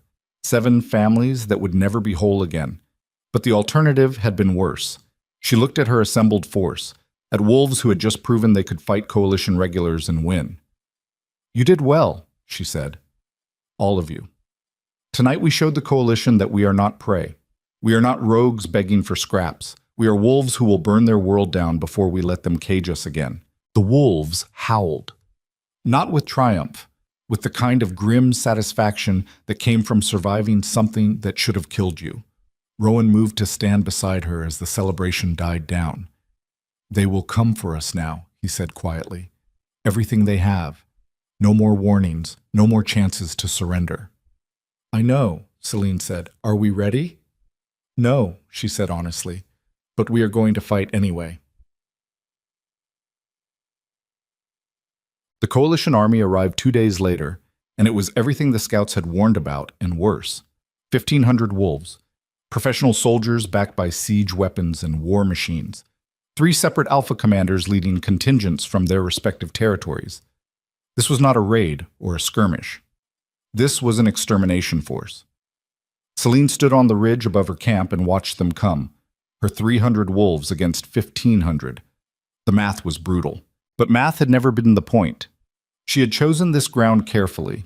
A narrow valley with steep sides that negated numerical advantage. Choke points where a small force could hold against overwhelming numbers. Terrain that rewarded strategy over brute strength. It was the same valley where she had first met Kael and Amara, years ago when Silver Hollow was just a dream, full circle. Her commanders gathered behind her. Corvin, the coastal alpha whose name was Marin, the leader of the Badlands exiles, a scarred female called simply Ghost. Amara, Kael, and Rowan, standing slightly apart but present. "This is it," Celine said. "Everything we have been building toward. They are coming to crush us, to make an example, to prove that the old order cannot be challenged." She turned to face them. "But they are wrong," she continued, "because we are not just wolves anymore. We are a statement, Proof that loyalty does not require submission, that strength comes from choice, not coercion.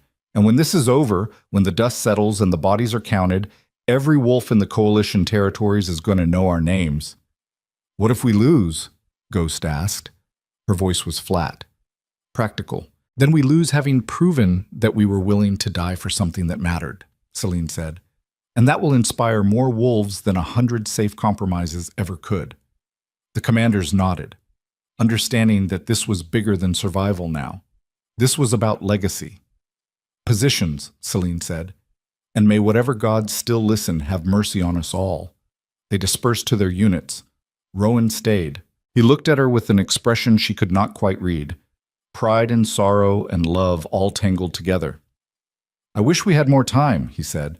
So do I, Celine replied. But time was a luxury neither of them had ever really possessed. The coalition horn sounded, deep and resonant, the sound of inevitability. Celine shifted. Her wolf form erupted from her skin, silver white and larger than it had any right to be. Around her 300 wolves shifted in response, their combined howls shaking the valley walls. And then the coalition army charged.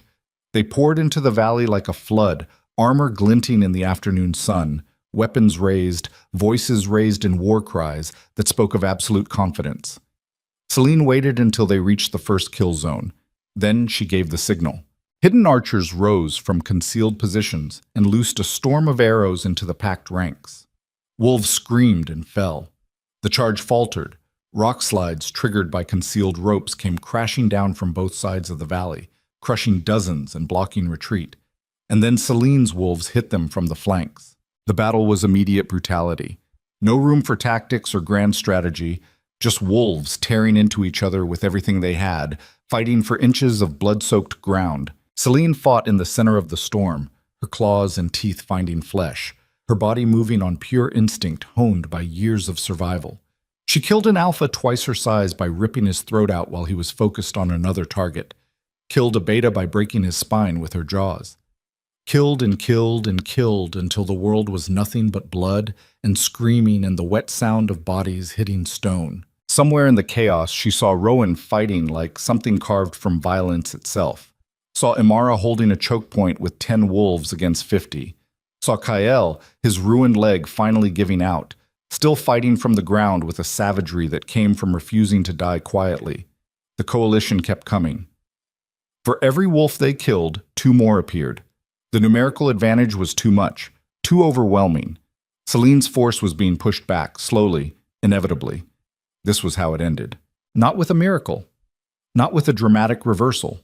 Just with mathematics and exhaustion grinding them down until nothing remained. And then the western ridge erupted with howls. Celine's head snapped up, shocked, as hundreds of wolves poured over the ridgeline. Wolves she did not recognize. Wolves from territories she had never contacted. They slammed into the coalition's flank with fresh fury, and suddenly the impossible became possible. The tide turned. Coalition wolves, already exhausted from fighting uphill against prepared defenses, broke under the unexpected assault. Their formation shattered. Their confidence cracked. And Celine's wolves, sensing the shift, pushed forward with renewed desperation. The battle became a rout. Coalition soldiers fled back down the valley, abandoning their wounded, their siege weapons, their carefully maintained discipline. The 3 Alpha commanders tried to rally them, but it was too late. Fear had taken hold. And fear, once it started, was impossible to stop. By the time the sun touched the western horizon, the coalition army was in full retreat. Celine stood in the center of the battlefield, panting, covered in blood that was not all hers, and tried to process what had just happened. They had won. Against impossible odds, against every expectation, they had won. A wolf approached from the western ridge, an older male with grizzled fur and eyes that had seen too much. He shifted to human form and inclined his head. "Celine Ashridge," he said. His voice was rough with age and smoke. "I am Aldrich. I lead the mountain territories. We have been watching your rebellion from a distance, debating whether it was courage or madness." "And?" Celine asked, still too shocked to process. "We decided it was both," Aldrich said, "and that we were tired of watching brave wolves die alone. So we came." Celine stared at him, at the hundreds of wolves behind him, reinforcements she had never expected, had never even hoped for. "Why?" she asked. "Because you reminded us what it means to fight for something that matters," Aldrich said. "Because the coalition has been bleeding us dry for decades, and we finally found someone willing to stand against them. Because your silver hollow may have fallen, but the idea behind it did not." He stepped forward and extended his hand. "So if you are still building that weapon you talked about," he said, "we would like to help you sharpen it." Celine looked at his hand, at the face of a wolf who had just saved her life and the lives of every wolf who had trusted her. Then she clasped his forearm in the warrior's grip. "Welcome to the Alliance," she said. Behind her, her wolves howled, victory and relief, and the knowledge that they had just changed everything. Rowan appeared at her side, bloodied but alive. He looked at the mountain wolves, at Aldrich, at the battlefield littered with coalition dead. "This is not over," he said quietly. "No," Celine agreed. "This is just the beginning, because the coalition would not accept this defeat, would not allow their authority to be challenged and their armies humiliated. They would come back, stronger, angrier, with everything they had, but when they did, Celine would be ready. She had an army now, real allies, wolves who had proven they would bleed beside her, and she had finally learned the lesson that Silver Hollow's ashes had taught her. That changing the world did not mean being better than your enemies. It meant being willing to do whatever it took to survive long enough to build something better, even if that meant becoming the monster they feared most. Celine looked out across the valley, at her wolves tending their wounded, at the new allies standing shoulder to shoulder with wolves they had just met, at Rowan watching her with an expression that said he finally saw what she had become and loved her anyway. "The coalition thinks this was their worst nightmare," she said quietly. "They have no idea what is coming." Rowan smiled. It was sharp and dangerous and absolutely sincere. "Then let us show them," he said. And in the distance, beyond the ridge where the sun was setting in shades of blood and gold, the Coalition Council convened an emergency session, because for the first time in living memory, they were afraid. And Celine Ashridge, the Luna who walked away, was just getting started. The Coalition Council met in an ancient hall carved from mountain stone, where generations of alphas had gathered to decide the fate of territories and bloodlines. Tonight, the air tasted like ash and failure. 13 alphas sat around a table made from a single piece of obsidian, their faces illuminated by torches that cast shadows long enough to hide secrets. These were the wolves who had ruled the continent for decades, who had built their power on tradition and fear and the absolute certainty that their authority could never be challenged. That certainty had died in the valley 2 days ago. The eldest among them, a wolf named Cassius, whose scars predated most living memories, slammed his fist on the table hard enough to crack stone. 1,500 soldiers, he snarled, 3 alpha commanders, the finest warriors from 6 territories, and they were routed by a pack of refugees led by a Luna who walked away from her mate. "She is more than that now," another alpha said quietly. Her name was Elena, and she led the southern territories with a combination of strategy and ruthlessness that had kept her alive through 3 purges. Celine Ashridge has become what we feared most, a symbol. Proof that our way is not the only way. "Then we destroy the symbol," Cassius said. "Burn every territory that supports her. Execute every wolf who speaks her name. Make an example so brutal that no one ever questions us again." "And when that creates 10 more rebellions?" Elena asked. "When every territory that has ever resented our rule sees us slaughtering wolves for the crime of wanting choice? What then?" The room fell silent, because they all knew the answer. The old order was cracking. Not breaking yet, but showing fractures that could not be ignored. A younger alpha, one who had inherited his position rather than earning it through blood, cleared his throat. "Perhaps we negotiate," he said carefully. "Offer terms, acknowledge their grievances, and—" He never finished the sentence. Cassius moved faster than something his age should move, crossing the table and driving a blade through the young alpha's throat before anyone could react. The body hit the floor, blood pooled on ancient stone. "There will be no negotiation," Cassius said. His voice was ice. "Final. We rule or we die.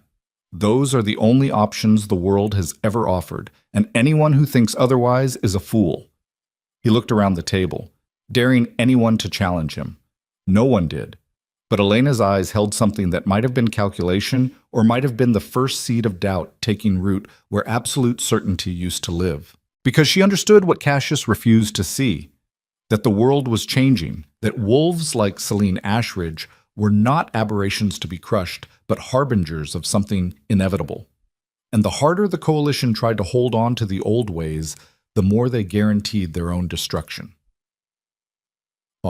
Celine stood in what remained of the battlefield and tried to reconcile victory with the cost. They had lost 93 wolves, 93 names she would carry for the rest of her life. Some had been with her since Silver Hollow. Others had joined just days before, gambling on a dream they barely understood. All of them were gone now. She walked among the cairns they had built on the ridge, each one marking a wolf who had chosen to stand when retreat was safer. The survivors worked in silence, stacking stones with the kind of reverence that came from knowing they could have easily been the ones beneath. Kyle found her standing before a cairn that marked 3 of her original pack, wolves who had followed her out of Rowan's kingdom and never looked back. "We should be celebrating," he said quietly. "We won." "Did we?" Celine asked. She did not turn to look at him, just kept staring at the stones. "Or did we just survive long enough to bury more friends?" "Both can be true," Kyle said. He limped closer, favoring the leg that would never fully heal.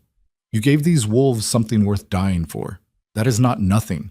It feels like nothing right now," Celine admitted. Kale was quiet for a moment. Then he placed a hand on her shoulder. "When I found you in the woods 3 years ago," he said, "you were just a Luna who walked away. Now you are the wolf who united 7 territories against an empire. You think those wolves died for nothing? They died proving that the coalition is not invincible, that their authority is not absolute, that change is possible even when it seems impossible." He squeezed her shoulder gently. "That legacy will outlive all of us," he said, "including you." Then he turned and walked away, leaving Celine alone with the dead and the weight of what came next. Because winning the battle had only bought them time. The coalition was already regrouping, already planning their next assault. And when they came back, they would come with everything they had. Celine could spend her life fighting that tide, could build an empire on the bodies of wolves who believed in her vision, could become exactly what Cassius feared most, or she could find another way. The gathering happened 3 weeks after the battle, in neutral territory chosen specifically because no alpha could claim advantage. Celine had sent invitations to every pack on the continent, coalition territories, independent wolves, even the rogues and exiles who had no formal allegiance to anyone. The message was simple: come hear what we are building, choose your path. But choose. She expected maybe 50 wolves to show. Over 300 arrived. They filled the valley like a living thing, representatives from territories that had spent decades at each other's throats now standing side by side because something fundamental had shifted. The old certainties were crumbling. The old fears were losing their power. And Celine Ashridge stood at the center of it all. She had not worn armor, had not brought weapons or warriors. Just herself and the wolves who had survived with her, standing together on ground that belonged to no one. Rowan stood beside her. Not behind, not in front. Beside. 2 wolves who had walked different paths and found each other at the intersection of everything that mattered. The gathered wolves fell silent as Celine stepped forward. "I did not call you here to demand submission," she said. Her voice carried across the valley without strain. "Did not call you here to build an empire or claim territory or force you to choose between old masters and new ones." She paused, letting the words settle. "I called you here to offer you something the coalition never has. A choice freely made. A chance to decide for yourselves what kind of world you want to live in." Murmurs rippled through the crowd. Suspicion and hope tangled together. 3 years ago, Celine continued, I walked away from an Alpha King because he asked me to compromise my dignity for politics. I thought I was just refusing to be broken. I did not realize I was starting something bigger. She gestured to the wolves around her. Imara, Kale, the mountain wolves led by Aldrich, the coastal pack under Marin, the Badlands exiles. These wolves built something with me, she said. Not a kingdom, not an empire, a choice. A statement that said we do not have to accept the world as it is, that loyalty does not require submission, That strength comes from standing together by choice, not force. An alpha from the Southern Territories stepped forward, a wolf named Marcus, scarred and skeptical. "Pretty words," he said, "but words do not stop coalition armies. Words do not feed starving packs or defend borders. What are you really offering?" "Protection," Celine said. "Not through domination, through alliance. Every pack that joins us keeps its autonomy, makes its own laws, chooses its own leaders. But when the coalition comes for one of us, all of us respond. Not because we have to, because we choose to." "And if we refuse?" Marcus asked. "Then you refuse," Celine said simply. "We do not force anyone. We do not punish wolves for making different choices. That is the whole point. The coalition rules through fear. We build through freedom. And we trust that given the choice, most wolves will choose something better than what they have." The silence that followed was heavy with possibility. Then a voice came from the back of the crowd, one Celine had not expected. Elena, the Southern Alpha from the Coalition Council, stepped forward. Her presence sent a ripple of shock through the assembly. "I have spent 20 years enforcing coalition law," Elena said. Her voice was steady, tired. 20 years watching wolves die for traditions that benefit no one except the alphas who invented them.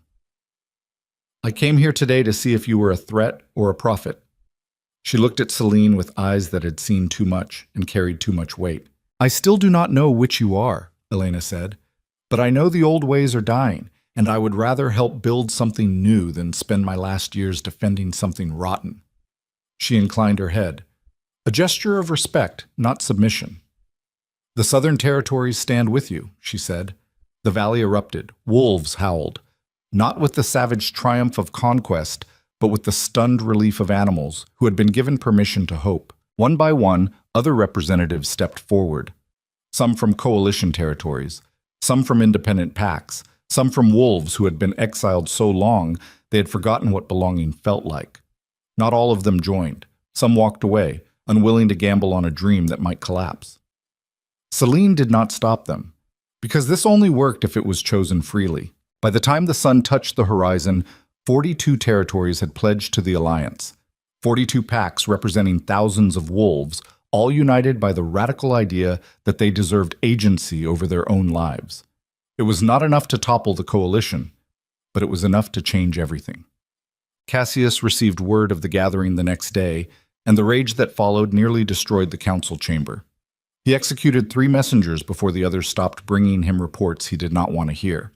Spent hours pacing like a caged animal, his mind racing through strategies and contingencies, and the growing certainty that everything he had built was slipping through his claws. Elena had betrayed them. 42 territories had defected. The Southern Front was collapsing. And at the center of it all stood a Luna who had walked away from power and somehow built something stronger than any crown. He called an emergency session of the remaining council members. 7 alphas now, where 13 had sat just weeks before. The absences spoke louder than any accusation. "We go to war," Cassius said. "Total war. Every resource, every soldier. We crush this alliance before it can solidify." "With what army?" one of the alphas asked quietly. "Half our territories are in open rebellion. The other half are waiting to see which way the wind blows. If we attack now, we might push the undecided straight into Celine's arms." "Then what do you suggest?" Cassius snarled. "That we negotiate?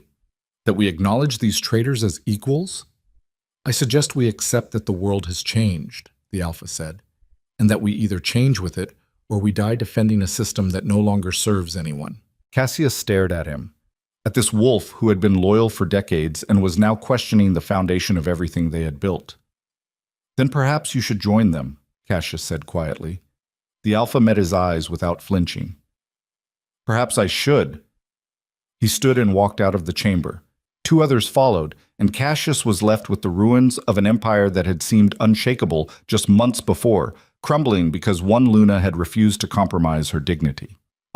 Celine found Rowan standing alone on the ridge, where they had first watched the coalition army approach, back when victory seemed impossible and survival was measured in heartbeats. "You did it," he said, without turning.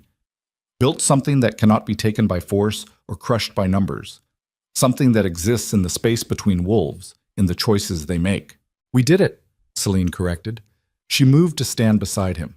You could have stayed king, could have held on to power and let the old ways continue.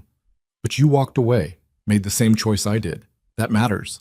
Rowan turned to look at her. His expression was complicated, proud and sad and at peace in a way she had never seen before. I spent 10 years as Alpha King, he said, built armies, conquered territories, made alliances that were supposed to last generations.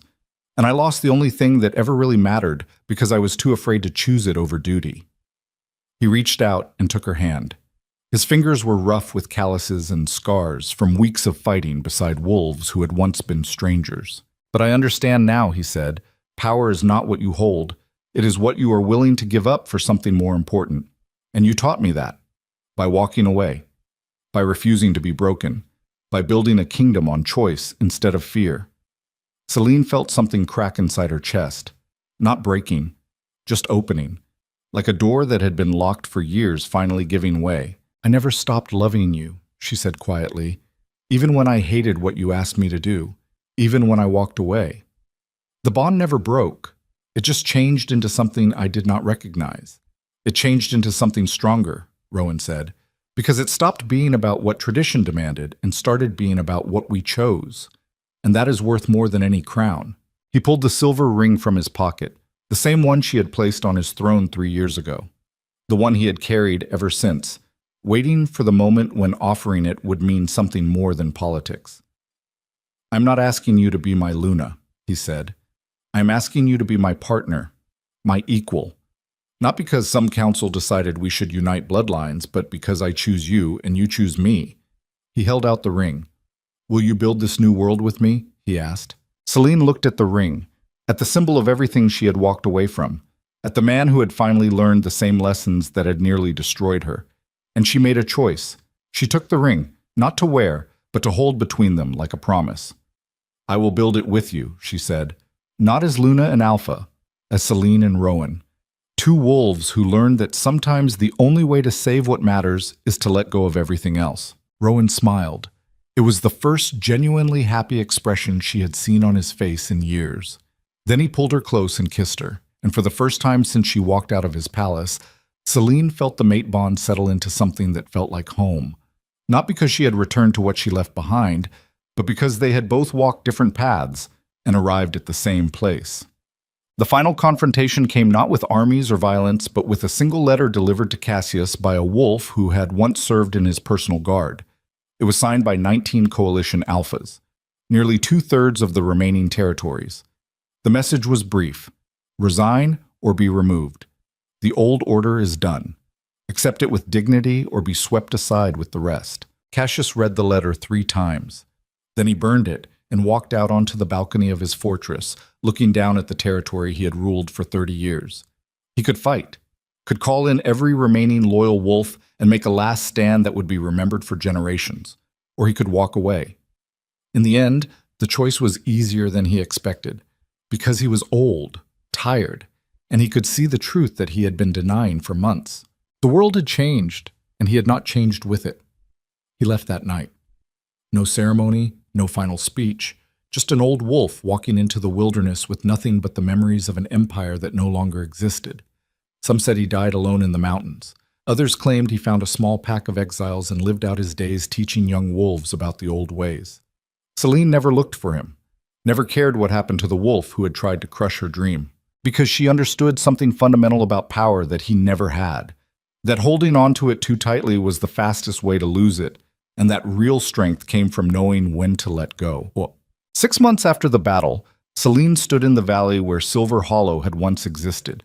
They had rebuilt it, not as a kingdom or a fortress, but as a symbol, a place where any wolf could come seeking sanctuary, where loyalty was chosen, not commanded, where the mistakes of the past were acknowledged but not allowed to define the future. The new structure rose from the ashes of the old, built by wolves from 42 territories working side by side. It was beautiful, functional, a testament to what could be achieved when wolves chose cooperation over conquest. Amara found her standing before the memorial wall where they had carved the names of every wolf who had died fighting for this dream. You should be inside, Amara said. The council meeting starts in an hour. I know, Celine said. She traced her fingers over names she would carry forever. Just needed a moment. Imar stood beside her in comfortable silence. They had been through too much together for words to be necessary. Do you think it will last? Imar asked eventually. What we built? Or will it fall apart the moment we are gone? I do not know, Selene said honestly. Maybe it falls apart. Maybe some ambitious alpha decides freedom is too messy and tries to rebuild the old order. Maybe we made mistakes we cannot see yet. She turned to look at Imara. But it does not matter, she continued, because we proved it was possible. Proved that wolves can choose something better if given the chance. And that idea, once it exists, cannot be killed. Not really. It will survive in the wolves who remember, who tell the story, who look at what we built and decide to try again. That is a lot of faith to place in stories, Imara said. Stories are how we survive, Selene replied. How we pass down the lessons that keep us from making the same mistakes twice. The coalition ruled for generations because they controlled the story, told wolves that power required submission, that loyalty meant obedience.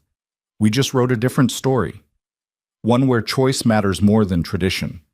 And if no one believes it, then at least we tried, Selene said. At least we stood up and said this is wrong, and here is something better. That counts for something, even if it all falls apart tomorrow. Amar smiled. You have gotten philosophical in your old age. I have gotten tired, Selene corrected, but the good kind of tired, the kind that comes from building instead of destroying. They stood together for a few more minutes. Two wolves who had been thrown away by the world and refused to disappear, who had built kingdoms and lost them and built them again, who had learned that real strength was not in holding power but in knowing when to share it. Then they turned and walked toward the council chamber, where representatives from 42 territories waited to continue the work of building something that had never existed before, a world where wolves chose their own fate. That night, after the meetings and negotiations and endless compromises that came with trying to unite wolves who had spent lifetimes at each other's throats, Selene found Rowan waiting for her in the quarters they now shared. He had made tea, an absurd domestic gesture from a man who used to command armies. Rough day? He asked. Every day is rough, Selene said. She collapsed into a chair that had seen better days. Marin and Aldrich almost came to blows over fishing rights. The Eastern Territories want more representation on the council, and someone started a rumor that we are secretly planning to establish a monarchy. Are we? Rowan asked. There was humor in his voice. Not even a little bit, Selene said. I have had enough of crowns to last 3 lifetimes. Good, Rowan said. He handed her tea that was too hot and too strong and exactly what she needed. Because I walked away from that life and I have no interest in going back. They sat in comfortable silence, sipping tea and listening to the sounds of the rebuilt settlement beyond their walls. Wolves talking, laughing, living without the constant fear that had defined generations. Do you ever regret it? Selene asked quietly. Walking away from everything you were, everything you built. Every day, Rowan said. Then he smiled. And not at all. I spent 10 years holding on to power because I thought it was the only way to keep wolves safe. But I was wrong. Power does not keep wolves safe. Choice does. Agency does. The knowledge that they can walk away if something becomes unbearable. He reached over and took her hand. You taught me that, he said, by being brave enough to leave, by showing me that some things are more important than duty or tradition or the weight of crowns, and I will spend the rest of my life grateful that I finally learned that lesson before it was too late. Selene squeezed his hand. We still have a lot of work to do. A lot of mistakes to fix. A lot of wolves who still do not trust what we are building. I know, Rowan said, but we have time now. Time to build it right. Time to make sure that what we create is worth the price we paid for it. And if we fail? Then we fail having tried, Rowan said. Having proven that another way is possible, that has to count for something.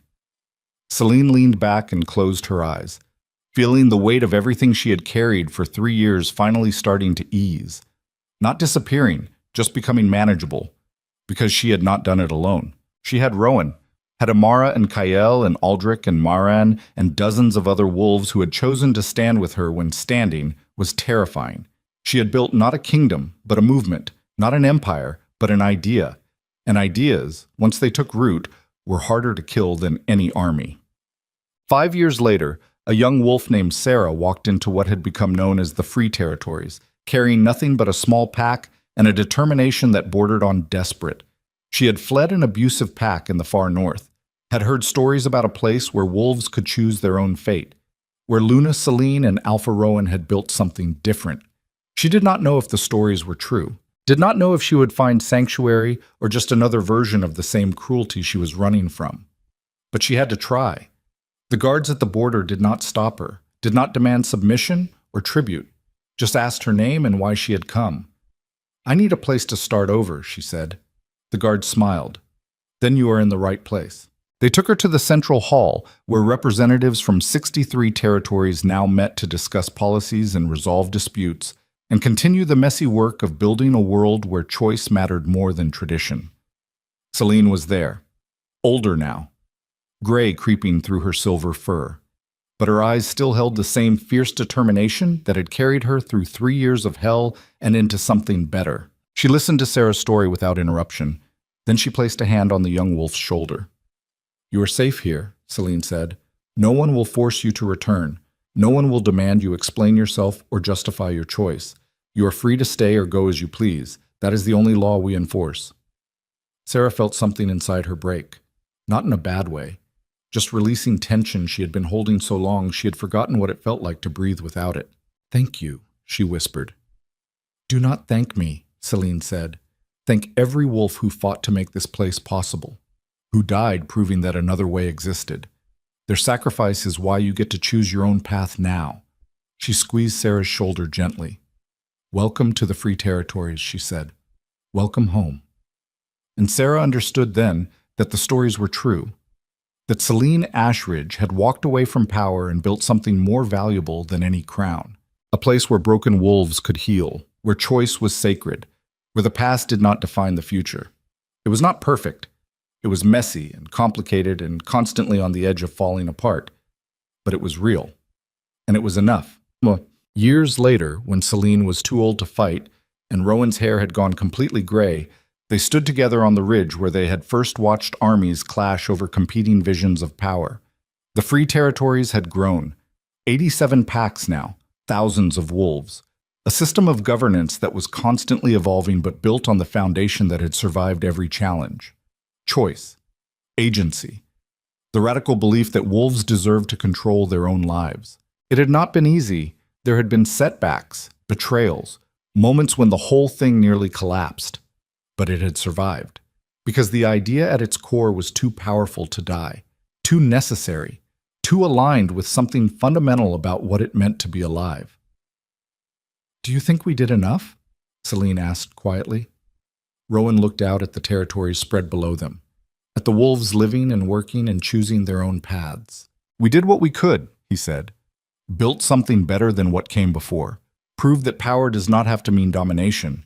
That is more than most wolves ever accomplish." Celine leaned against him, feeling the solid warmth of the mate bond that had survived everything the world threw at it. "I never stopped loving you," she said. "Even when I walked away, even when I hated what you represented.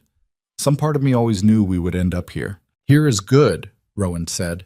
"Here is exactly where we were always supposed to be." They stood together as the sun set over the Free Territories. Two wolves who had walked different paths and found each other at the intersection of everything that mattered.